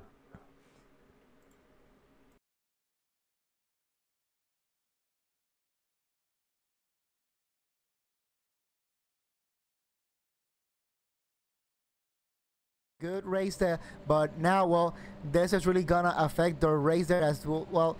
And this is one of the things. This is one of the things about this race. You know, it is 24 hours, and just because you are in a comfortable position, that doesn't really mean anything. You have to keep the concentration at all times. You have to be really sharp. And well, unfortunately for the number 38, this will be a very lengthy pit stop. Very lengthy indeed. That is going to be a mistake. That's going to cost him a fair amount of time. That is for sure. Going to exit the pits, in fact, just as we finish up that frame. Now we show that battle for 13th spot again. This Gianni Vecchio, I should say, has been really involved in a fair amount of battles across the racetrack today, obviously. We're trying to hold on position. And with there being about 30 minutes to go here in our second segment, 31 minutes, I should say, let me ask you this, Alvin. Who would you have really on your team for the way the driving's gone in terms of gold star, silver star, bronze star for these for a 24-hour race like this? Would you have a guy like Vecchio on here who has been an absolute trooper for sure with his team? Well, you know, you always have to have those drivers that are really all fast, you know, that they can go flat out from the top of the green flag. But also, on a race like this, you also need those drivers that perhaps they may not be as fast as your star drivers in the team, but those, you know, drivers that you can give them that you can give them the reins of the car and they can keep it clean. And yeah, definitely Gianni Vecchio, I think that is one of those drivers that I will definitely have in my lineup. He's been doing a great job so far here in the number 77, keeping the car clean whenever he's been involved in a battle, trying to do the best he can, not being involved in any silly incidents. So, you know, yeah, Gianni Vecchio definitely doing a good job here in the number 77 for sure. Reason why you've seen the position change for a split second as they went down the front stretch, Pure Racing Team GTE's red entry. just came in the pits, as well as a few of the GT, as well as the prototype, pardon me. Audubon Motorsports, Virtual Motorsport down there. MSP Phoenix Racing's 85 GTE also involved. Coming down, Logical Vortex Sim Racing's GTE is also coming down the pit entry, as we have a few different drivers deciding to come on in and trying to get some things together. You see Audubon Motorsports making a few adjustments there. They have Jason DeVries now behind the machine on that one, coming out of the pits now and trying to go out in front of one of those MSP Phoenix cars, and continues to show the diversity with the pits and strategies, of course, that we have discussed multiple times on the racetrack, obviously. Of course, right now in the lead for the GTEs is the 55. Alexander Volb right now is up in the lead, as he is trying to be on that alternate strategy we keep on talking about, with the cliches, with the hashtag strategy. Of course, comes in a couple laps later than the rest of the field and trying to keep onto that spot. He's got about a 57-second cushion over the second place car, the number 71, Patrick Pickler right now. So he does have some space to work with, but it's still, you got to remember the pit delta is give or take about, with the GTEs today, about 50 seconds-ish today, as one of the Logical Vortex Sim Racing prototypes comes in, by the way.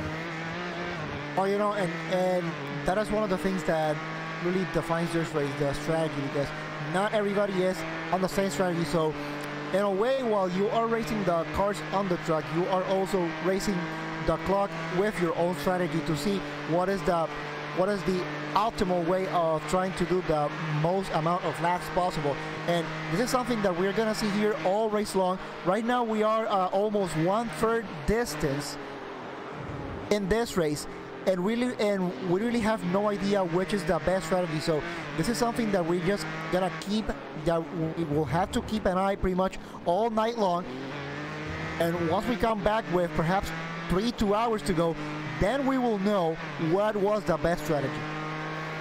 I totally agree with you. It's way too early to call on what's the best strategy, what's the worst strategy, what we could have done better, what we couldn't have done better, or what we could have adjusted. It's still a long ways to go with that. And of course, you got to remember too, there's still a lot of drivers, big name drivers that I'm noticing here that are on the list that have not made stints yet for right now. I'm peeling through my pamphlet with that part in me right now, with some of these drivers that have a chance, of course, to substitute in. Like right now, Ronaldo Liena is one of the drivers that stands out to me. You have Patrick Wolf, who can jump back into a car anytime for Pure Racing, obviously, that had a good run. Fabrice Cornelius is somebody that can jump into a car anytime for Vendaval, for example. So there is a lot of big names still that are resting up and being saved for that later half of the race.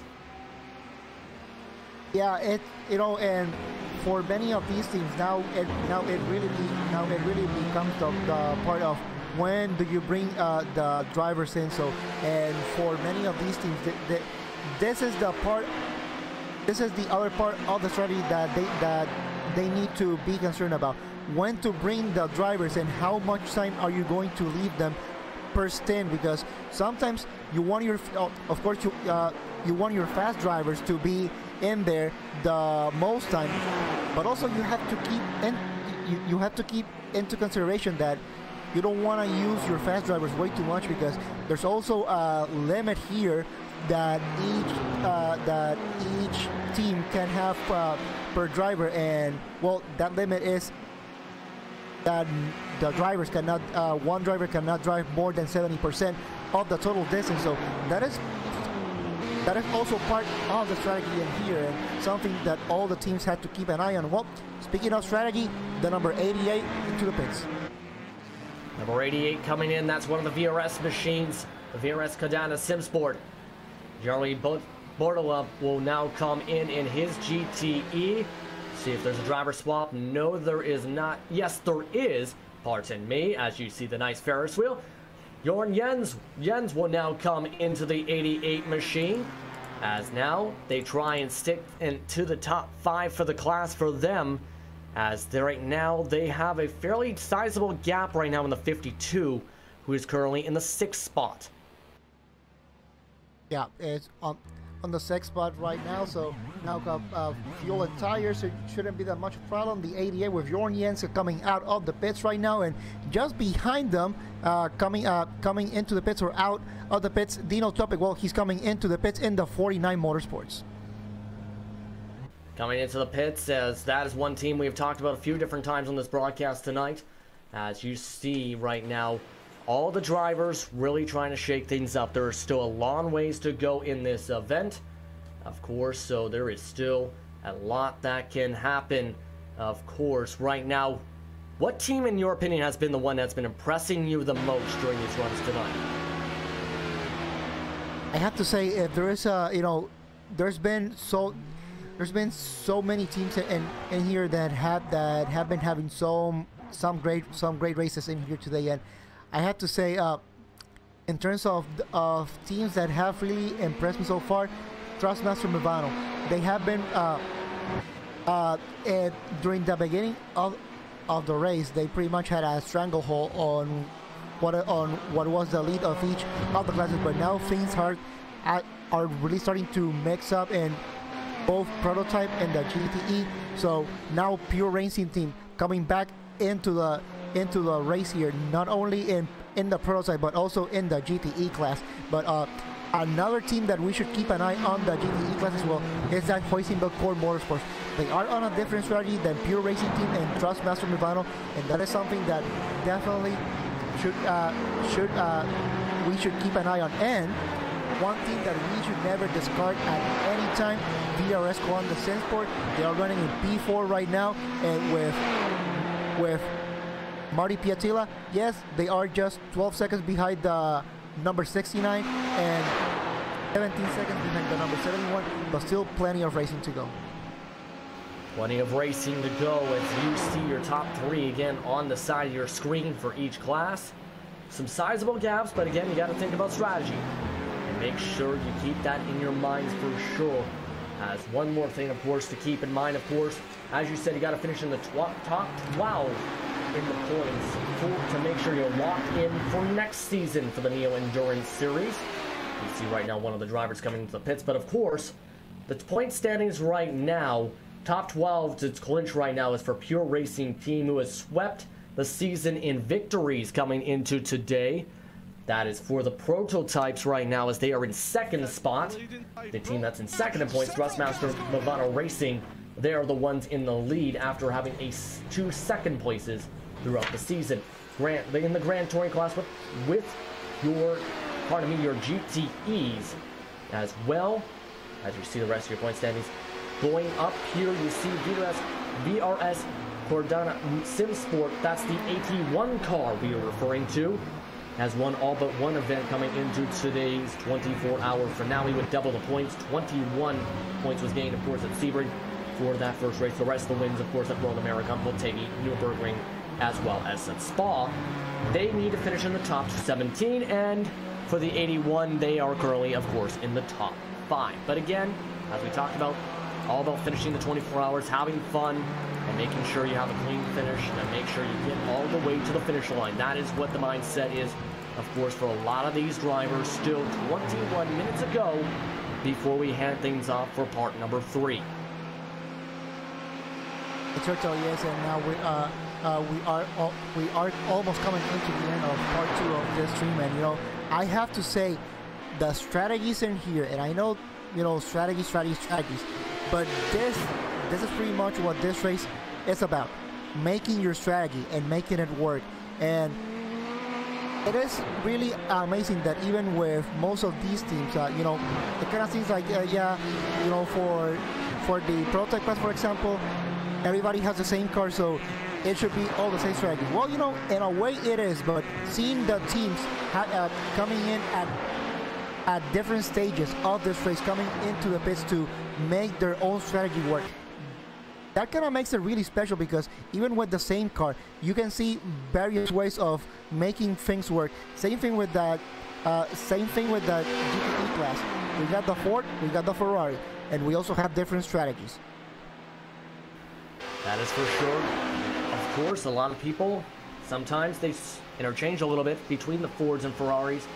and varies first as well for different classes as well with different makes, depending on how things are for the track. But of course, Le Mans does have a history, of course, of having those kind of manufacturer battles over the years, obviously. Having a good mixture of Fords and Ferraris in the field entry list today. It's certainly yes, but now trying to keep an eye here on if there is a battle going here right now. So it kind of seems like all the battles have kind of subsided just for a little bit. So that's that also kind of start to give us a little bit of time to try to talk about different subjects here. So trying to keep an eye here on a battle that may be going in here. It kind of seems like so far there are no battles for now. No battles for now. A couple cars do come in, but that's, of course, the standard at this point of this time of the race, obviously. So, basically, of course, there's less than 20 minutes to go before we trade things off for our next part. The next part, of course, is going to be Jake Blackhall. Going to be on the lead call for that, along with Lorenzo Bonder. People Lees will stick out for 4 more hours. Hopefully he has a ton of Red Bulls all set to go, because, of course, it has been a long day of broadcasting on Racespot TV with many different series and many different events today. Of course, sometimes also having 2 consecutive events going on at the same time, including Dirt Night going on, as well as the V8 Super Trucks at one point during hours 4 and 5 for this event. So, just an absolutely busy slate. And Hugo, I hope you're ready for the next 4 hours after this one too. Well, I gotta say, he is always ready. I can tell you that right now. He's Hold on. Yep, go ahead. Pardon me for almost cutting you off there. Logical Vortex Sim Racing GTE just went off the track and lost a bit of time going for a side swipe through Indianapolis, as this was an issue for them. Looking at the replay here on my end, as well as possibly on your screen here, he took about a full 20 seconds to get around spinning and bouncing off the wall into Indianapolis. My goodness. Yeah, definitely the last place that you will want to get there along the Porsche curve. So now the number 54 with damage there in the front, and the car doesn't seem to be that stable at all. So I think they will be coming into the pits as soon as they can. So really unfortunate there for the number 54. Very unfortunate. He is trying to hobble along the track. Definitely some issues with that car. Very damaged possibly, as this is going to be a bad time for that mistake. Not going to bring it in here right now, but you see that front end already bumped in. Damage on the right side a bit as well, of course, from bouncing it off the wall. How much will that affect the car for the rest of this night? It could be something that it seems like it was light right now, but once they come back into the pits, they will definitely have to do some repairs in there, because there's still more than 16 hours to go. And trying to run with a damaged car, that is something that you really don't want to do.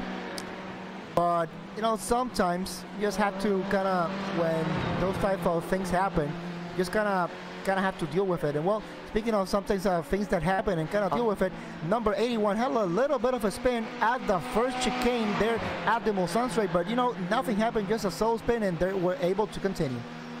Was just about to bring that up, just locked it up and just went sideways and did a bit of a burnout, got it off the racing line and then got it back on going. So bad luck for the 81. He's still in 4th spot though, and still about a favorable distance of 29 seconds. Now we have the battle you see of a quartet, I should say, a triplet battle, I should say. I don't even know what I'm trying to say anymore with the exhaustion with some of the prototypes. As you see them on your screen, that is the Ava Simsport car trying to keep in front of Team GT3M. Right now, battling for spots, zooming on by on the outside line. Has to go back behind them, though, as they go through the Porsche curves. Again, not a good spot to try and set up that kind of a pass. And that team still trying to keep it single file in what is now a 3-car grouping here with about 16 hours to go. About 16 hours to go. This 3-car battle here for what is P number 12 in your prototype class between AUS Import, Team GT, and also Work Kiva. These teams they have been through battles throughout this whole race all day long, and for now, AUS Import, having a good racing here and P number 12. Despite that little damage that they had at the beginning of the race, well, it seems like we may have another incident there at the second chicane with car number 94. We'll see what's going on here with the car number 94, as this is another situation that is 49 motorsports. Oh my goodness, somebody crashed right on behind them. We'll see what happened. That's in the second chicane, as you brought up. That is the...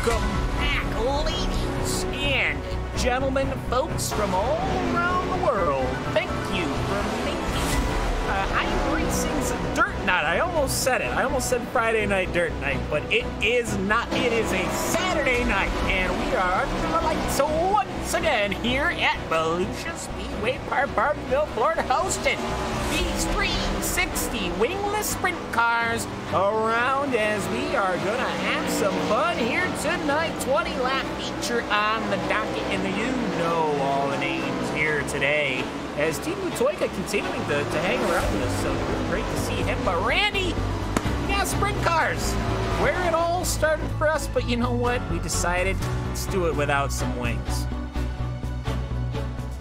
We decided to start up the Bettenhausen League because wings are for wussies. Guys heading out for qualifying right here, right now. Fighting words. Yeah, those are fighting words, aren't they? I love both. Really? I love, yeah, that was, like I said earlier, I wasn't joking when I said if for those who are unfamiliar, there is a stark contrast in real life for winged and on-ring racing. And these guys hitting the track right now. King Cook on a qualifying lap. Chad Robinson, your big winner from the Midgets, as well as Ryan O'Toole, Alex Bergeron, who is taking an interesting line through 3 and 4. Let's ride on board with this number 6 and appreciate this 360 engine as he works his way through 1 and 2, Cam. Yeah, and you can see he's basically just, you got to stay on and then dance that throttle. He throws the throttle through, but right here you can see the car bottoming slightly as you're riding along. I almost think he's running this thing flat, which is pretty impressive here. He is not going to be able to do that for very long as he opens up the 360 once again. I think I just remembered why we're in the 360, not the 410. If we were in the 410, we would certainly not be going full wide, but you can see how close he gets to the wall as he goes across the line. Qualifying time's coming in. Vinny Sansone currently on that pole position with a 15.467. Let's see who else is on there. Alex Bergeron is on lap number 2. I don't think you're going to be able to keep it flat in these cars all the way around, but you can definitely be pretty aggressive with the throttle. Alex comes off that final corner, and I think he may have sputtered out of gas. Not sure what happened, but his second lap was not an improvement whatsoever. May have also clipped. Nope, he just was slow. It's really the technical analysis on that one. Yeah, Austin Selman in that number 1 accelerated VLR machine. He's going to come off corner number 2 and head down the back straightaway, coming to the timing beam for his first of 2 qualifying laps. Yeah, so Austin Selman, the number 1 machine. An inversion of his paint scheme on that little midget machine of his. It's gone black to white text, white to black text. He goes up to position number 2, 15.488. On the run. He's kind of running through the middle lines right now past the starter span. We're back up to a normal time, and Austin Simmelman takes it with a 15.411 with a few seconds left to spare in the qualifying time. Yes, indeed, as we're going to get you heat race number 1 as Austin Selman stole pole position away from Vinny Sansone in the closing moments.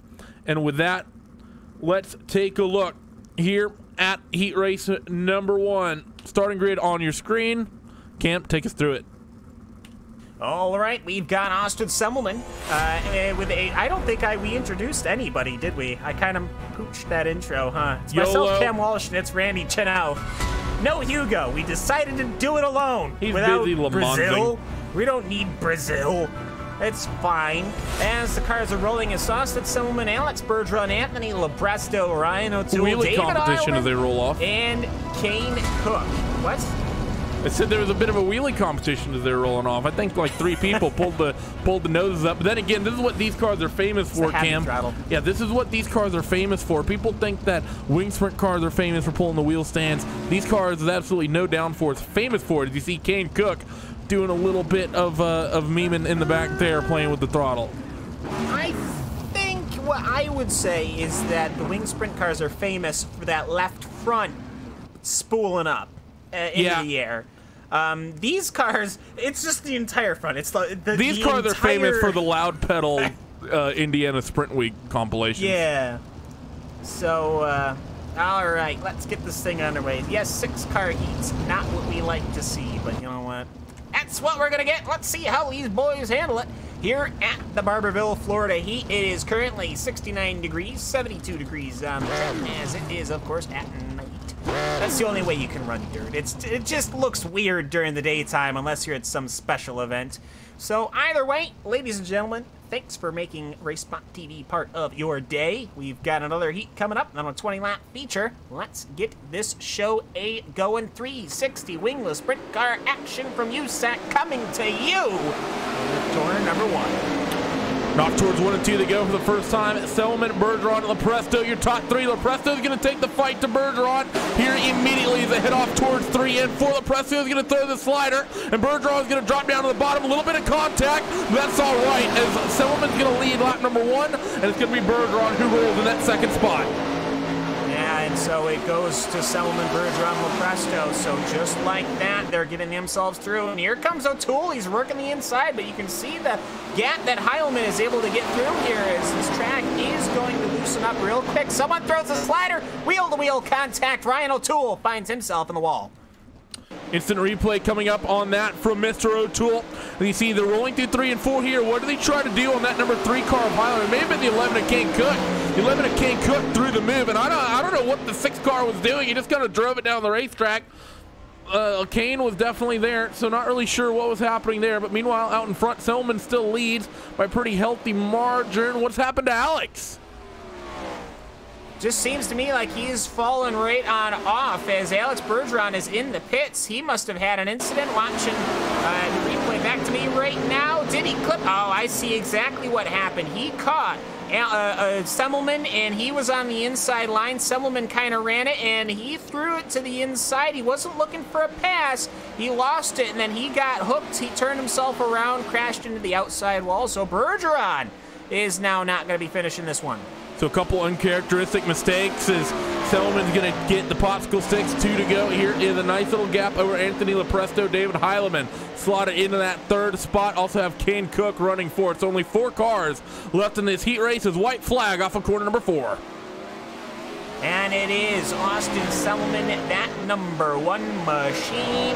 He is running good. Anthony Lepresto coming through, and David Heilman is going to be able to defend as here comes Semmelman. Well, he did pretty good in the midgets. He's looking pretty strong now. He'll collect heat number 1. Anthony Lepresto, Heilman, and then Kane Cook. So these guys work their way through. Post-race results on your screen. Semmelman, Lepresto, Heileman, Cook, Bergeron, and O'Toole, your finishing order. As heat race number 2 gets ready to come at you. And well, Cam, I've been spouting his name for the better part of a couple seasons. Someone who's finally looking strong is Vinny Sansone. He put that car 2nd quickest in qualifying. He rolls off on that front row for heat race number 2. Yeah, and that is going to be your number 7 machine. Look at the tilt on these cars. Look at the tilt on these cars as they're sitting on the grid. I don't know if there's a camera angle you can get, But just how tilted these 360 wingless sprint cars, how much momentum they need to do. And now what's important to me is that once the suspension gets loaded, the cars are going to be vertical like they normally are. But either way, it is Vinny Sansone, Bobby Rafferty, then it's Chad Robinson, then it is Todd Brandt, and then it is Teemu Toika, their Finnish driver. He is still here, and he is still up. So Teemu, it's a Saturday night. Goodness me, that is an early morning for him. Yeah, Sunday morning. Good morning, sir. I think the sun might be coming up over there at this point. They don't have the sun in Finland. That's a fair point. Or either words, they could be the other way around, where they only get sun. Oh, pace truck. I don't know. I'm not that familiar. So, pace truck coming across the start-finish line one more time as we are getting heat number 2 underway. So, Vinny Sansone, when will he go? They give themselves about maybe a 5-car length, 6-car length gap now. That all-orange machine with a little bit of flames. Not a lot of paint schemes here, unfortunately, which is kind of weird. It's not like you got to change much. Just take the wing off. Anyways, so they're just lazy. Coming into pit, coming into pit lane, and here we go. Vinny Sansone gives it about a Mississippi count. We are green here at Barberville. For green heat race number 2, number 5 car, Chad Robinson, winner in the midgets. He wants to work his way forward as they work through corners number 1 and 2 for the first time. Robinson still doing his hardest, but not quite doing just yet. 8th car of Bobby Rafferty cycles into that 3rd spot where the fight is on for 4th and 5th between Todd Brandt and Teemu Toika. And Chad Robinson, he's running strong. He wants to lead, and he puts his machine millimeters away from Vinny Sansone, and he takes the lead here as we are running strong. And that number 5 machine, he is running good now. He is on lap number 3, Sansone. He's dropping his line a little bit. He wants to see if he can throw a slider. He catches the car. Will he complete the counter? Coming up, he'll have to breathe the throttle, which is going to throw Robinson out, and we've got to dance for the lead. So Robinson gets into the 2nd spot to throw the move immediately. Back on Sansone, they're going to be 3 wide. Off down the back straightaway as Vinny goes to the bottom. They get it back 1 by 2 rather, as Vinny's going to go up to the top to try to defend for that number 5 car who gets a run. They're 3 wide again for the race lead. Lap number 5 ticks away just like that. Nobody's made contact yet. Bobby Rafferty now is going to be your leader in that number 8 machine, the black and green machine, making the moves as he has danced his way up top. Lap number 6, and Teemu Toika wants some of this action now as here comes Robinson. Here comes Robinson looking down to the inside. That number 5 machine, had the lead. Bobby Rafferty wants it. Sansone is still sitting there lurking. 2 laps to go. Here at Volusia, the World of Outlaw guys weren't nearly good enough to have a race like this. As the 8 machine of Rafferty, he's getting a big run down to the bottom. Robinson, he goes to the top. 8 car takes the lead back. Coming to the white as there's going to be a little bit of contact leaning on each other, but they keep it pointing forward. And here comes Robinson. He uses his fat right rear to hit the Nerf bar of Rafferty. That might have done some damage to him, and it gives him a gap as here comes Sansone on the inside. But Chad Robinson has muscled his way to the front as he comes across the line in that finishing 1st position. Rafferty 2nd, Sansone 2nd, 3rd Toika in 4th, and Todd Brandt comes home in the 5th position. And shockingly, all of them transfer to the main. Yeah, yep, all of them transfer to the main, but Cam, they're going to start setting the grid. I'll get a screenshot, or I'll get a close-up of the lean that you were talking about in from the grid of that last race. As you can see, that number 1 car pretty much stands sitting there as we need to go down your starting grid. Yeah, you want a real stance. I mean, heck, I think Chad Robinson's is even worse. Anyways, this is Austin Selman. He'll lead. Chad Robinson in 2nd, Anthony Lopresto 3rd, Bobby Rafferty 4th, David Heilman in 5th, Vinny Sansone 16th, Cook will be starting in the 7th position. Teemu Toika starts from 8th. Alex Bergeron, he had that incident early on. He starts way in 9th. Todd Brandt in 10th, and Ryan O'Toole will round out your 11-car grid. Let's see, can they do the dance as we look to finish out our iRacing Saturday Night Dirt Night under the lights here in Barberville, Florida. Ladies and gentlemen, boys and girls, strap in. You are in for a show tonight as we've got the iRacing The Neo Endurance, 24 Hours of Le Mans going on the other channel. Those guys are missing out because we are absolutely dueling in the dirt here at Volusia Speedway Park. Half-mile racetrack, 360 cubic inches wingless sprint cars. We have got a show tonight. Lights out on the pace truck. Let us do the dance. Get your 5-point harness, tighten it on tight, and buckle up, boys, because we've got a good one. As it looks to me like Austin Semmelman will be hugging that inside line. Chad Robinson, he is ready for the jump as we get ready to go. Pace truck, as faithful as always, pulls to the inside. Safety of pit lane and Randy Chenowth.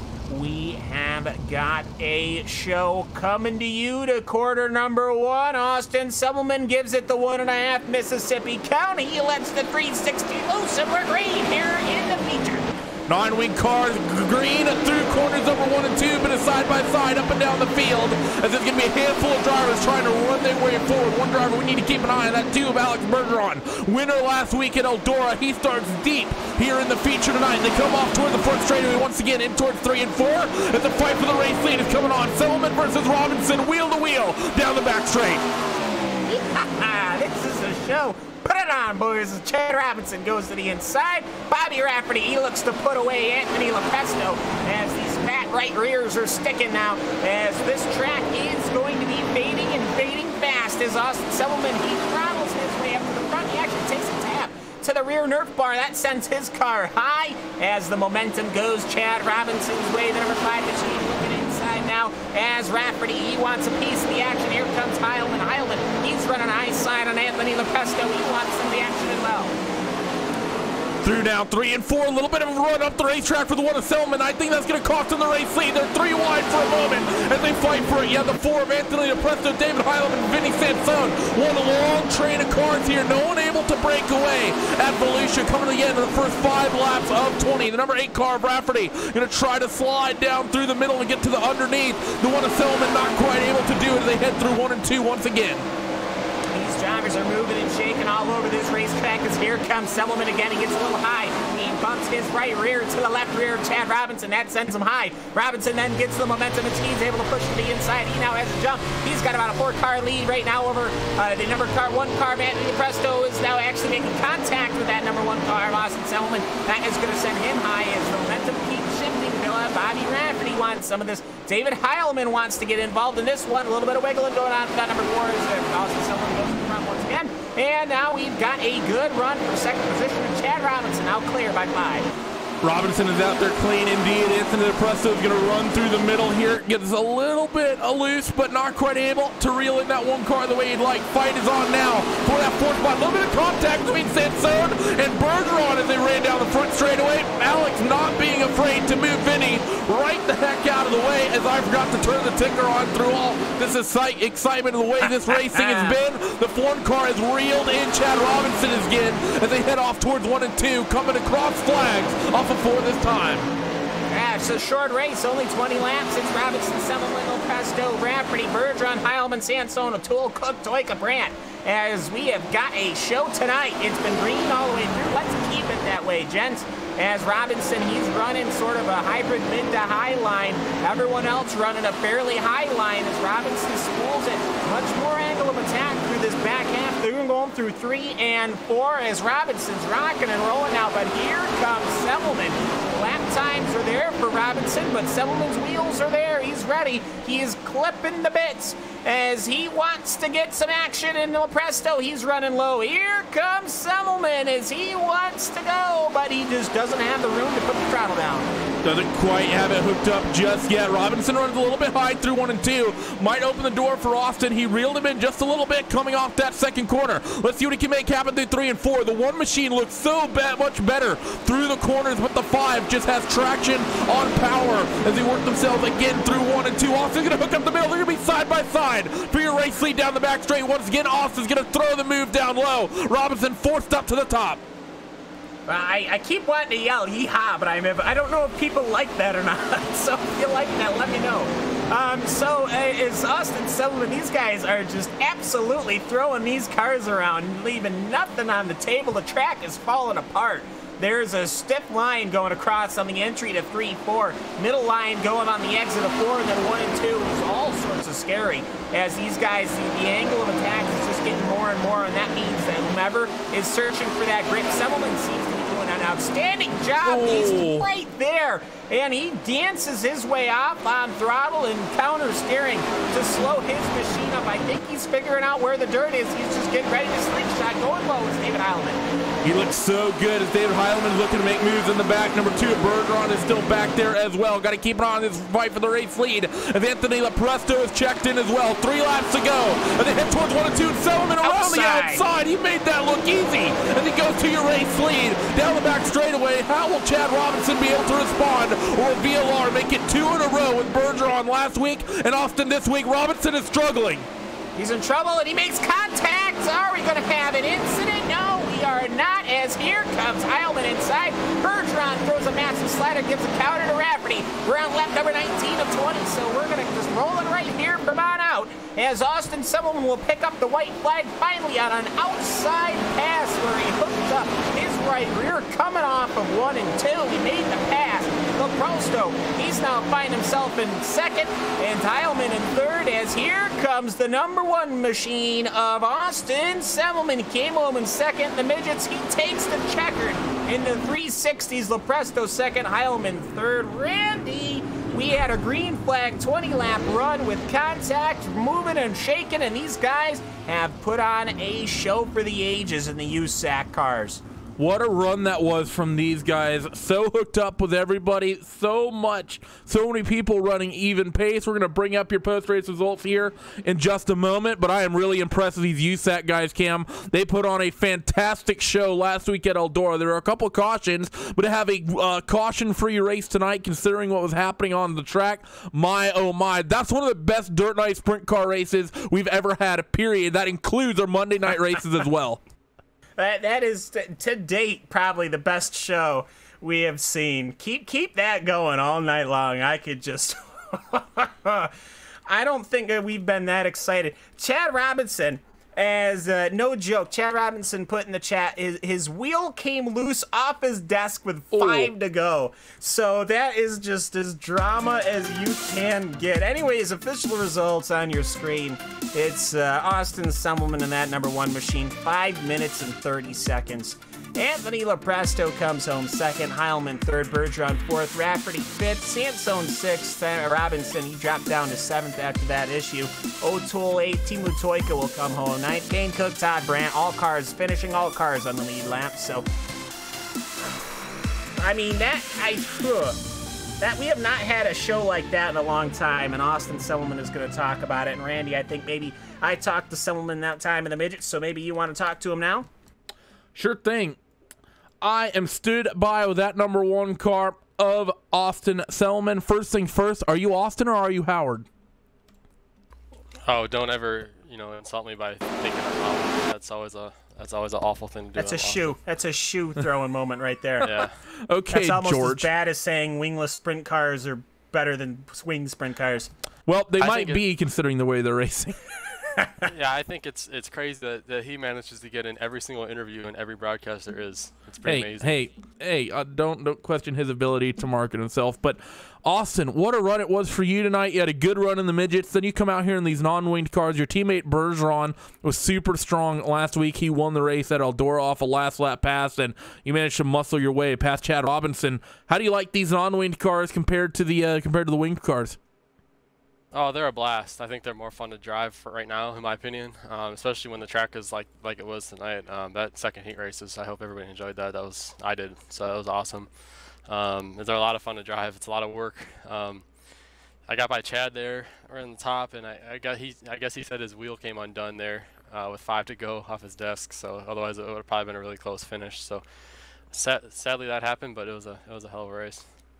Well, it was definitely something happened to him. When you watch it back, you'll be able to see that something happened for sure. And I've seen that happen to people in the past. So I've had that happen. Yeah, I've had a teammate had their desk break once upon a time. But it happened to me in Montreal. I was the only time I've been leading in the Lotus 79 at Montreal, and the wheel came off.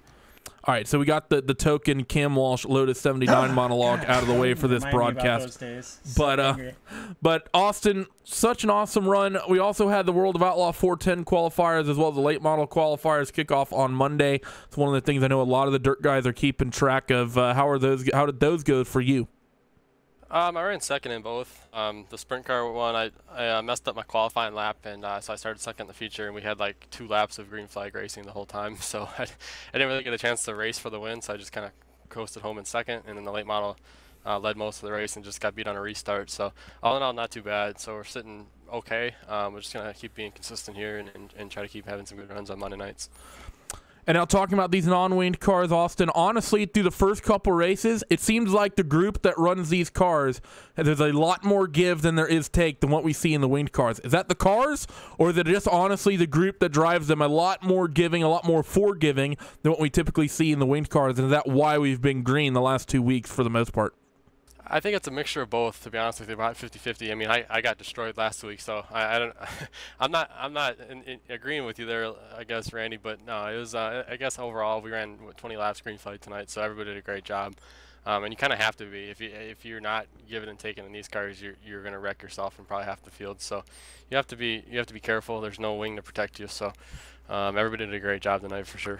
Well, thanks for joining us, Austin. Thank you for putting on such a good show. Congratulations on the win. Before we let you go, anyone that you'd like to thank? Yeah, of course. Thanks, Randy.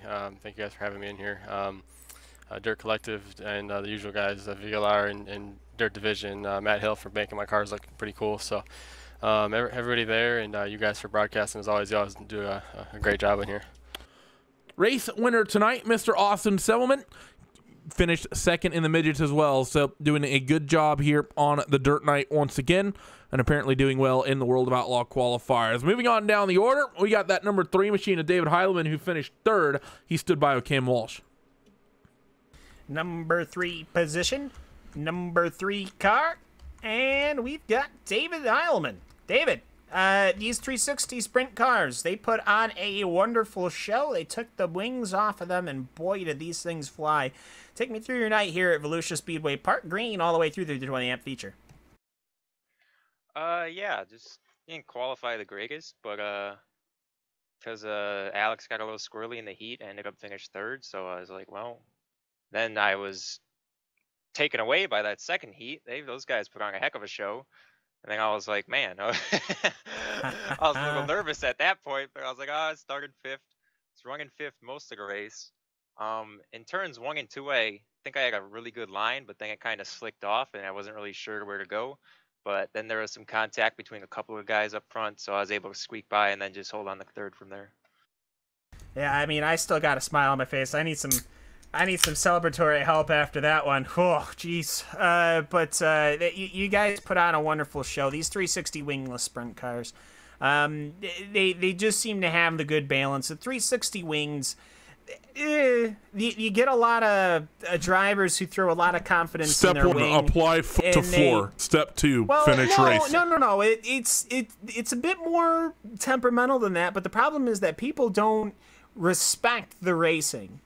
Wingless, you can't do anything other than respect the racing and how other people are driving and how your momentum's going. How comfortable are you with the drop in the wings? Definitely, I'm not nearly as confident as I am in like a wind sprint car to make certain moves on the racetrack. But yeah, with these cars, there's a lot more give. I think just because if you are squirrely, and you do lose momentum or something, it just screws up your next like 4 or 5 corners. So you're a lot better off just lifting instead of putting yourself in a tight spot that doesn't always end well. That you might also do it. You might do it in a sprint car with a wing on it. No, I mean, David, you put on a good show. I would state what's on the side of your car, but I'm just not going to because I don't think that the the people would like that because I'm pretty confident Well, that. I'm not even sure what was on the side of my car. Oh, you're not? Oh, No. jeez. I probably Well, threw look it at whatever the page I had on broadcast, a long time but ago. Oh boy. Uh-oh. either way, you're fine. You're fine. I just Okay. we're not endorsed by that product, so I can't state it for you. But who helps you out in that number 3 machine? Who helps you get it done? Definitely Austin. And for this one, he hooked me up with the setup, and I just went with it. And I couldn't really, like I said, I shouldn't really be finishing top 3 in these, So I was kind of surprised myself, but been in a little bit of a slump lately, so that's nice. So thanks Team VLR and Racespot for putting down a nice Saturday, so I didn't miss it from bowling on Friday night, so I was able to make it. It was fun. All right. Well, David Heilman, thank you so much for hopping in with us, and we wish you the best. Thank you. So that means that we have just a couple more things on the docket. First of all, Randy, we have the iRacing's Neo 24-hour race. That's apparently going on at this current time, literally as we are speaking. But ignoring that Bourfest over in France, dissecting this thing right now, I mean, I don't know. I don't know. I'm sure it's actually pretty exciting. The Neo race, and Randy can attest to this, they put on an amazing show. So if you're an endurance racing fan, definitely tune into that. But I just it's one of those situations, Randy, where I'm just gobsmacked. This has been a fantastic race. Yeah, this is. I honestly have no qualms in saying that this is probably top 3. That was probably top 3 best sprint car races that we've ever broadcast on Racespot, and that includes leagues, that includes a Monday night show, and that includes Dirt Night. That was just a phenomenal show. Late models, the late models had a pretty high standard to set. What? Randy, you did the voice thing again where you're talking really slow. Oh no.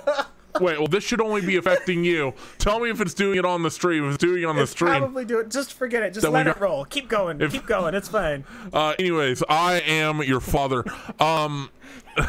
Hopefully, if it's not doing it in OBS, people are going to be really confused. But I'll just say that I had an annoying bug. I'm pretty sure it is. It's fine. It's fine. Just go. But anyways, I think the give and take in this series is a big thing. We don't see that in the winged cars. There's a lot of egos, and including some people I'm friends with, need to learn how to just check themselves, and they'd end up finishing more races and find their way forward a lot more often. I think if you see a lot of that group show the give that these non-winged guys just did this week, I think you'd have a very, very awesome show. As it is doing it in OBS, which is going to delegitimize everything I just said. So I hope you enjoy me sounding like Vader. It's fine.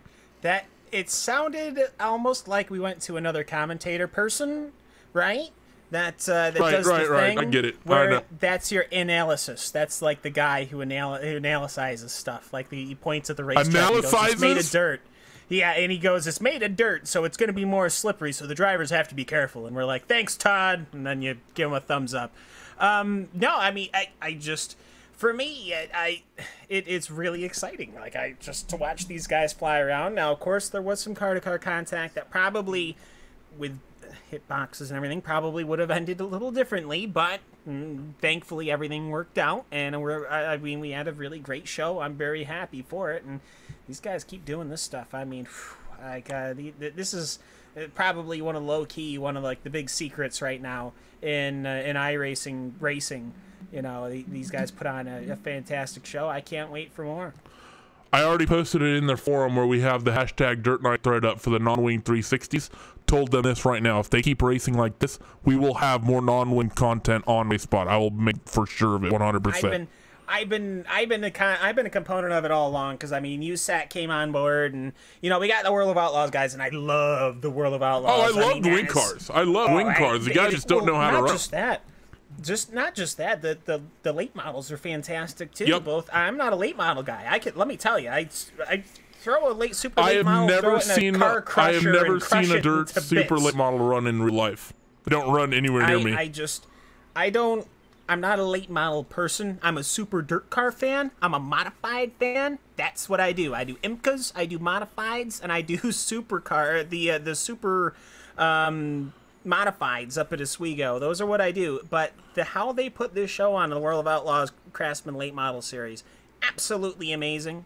Same thing with the wing sprints, if they can get the racing right. And I just got to say, maybe we could throw these guys up on these cars and teach these guys how to dance, because they put on a show tonight. And Randy, I don't know how to do this, if you want to close it out or if I want to close it out. I at least want to say it. Randy, I think it's time we hit the music. Yep, it's time, definitely, that we hit the music. And there it goes, as I lost my mouse cursor. The curse of having four monitors. That is going to do it for us here on Racespot TV for Saturday night dirt night. Special thanks to myself and Cam Walsh bringing you the action. Hugo Louis, who made the cameras, I was running them. Did you just special thank yourself? Yeah, I did. This is similar to when I won that Sebring race and sat on the start-finish line, literally taking pictures. Also, shout outs to Andy Werner, Simon Grossman, and Nick Tisson. If you're not done watching this content just yet, well, first of all, just to reiterate, Dirt Night next week, Saturday once again. After that, it will be back to Fridays. So, gonna be March the 31st will be Dirt Night once again on a Saturday, because the American Dirt Series has their season finale for their 360 winged sprint car championship, and then we're back to our usual date. If you're not done watching iRacing content just yet, you are in luck, because there's about 15-16 hours left of the Neo Endurance 24 Hours of Le Mans. I will drop that link in the chat right here, right now. Tune in. You can watch that. Watch some of the best multi-class endurance racers on the sim take to the famous Circuit de los Arts for their last round of the championship. And of course, we have NASCAR Peak Antifreeze Series, I believe, on Tuesday. And actually, funny enough, as busy as our Saturday has been, only have one event tomorrow. But from everyone here at Racespot TV, myself and Cam Walsh, from everyone else behind the scenes, everyone who's doing Neo right now, Hugo, Jay Blackall, and Lorenzo Bunder, who are currently bringing you that action as the beat drops. We hope to see you next time on Racespot TV and on iRacing Live. Until then, see you next time.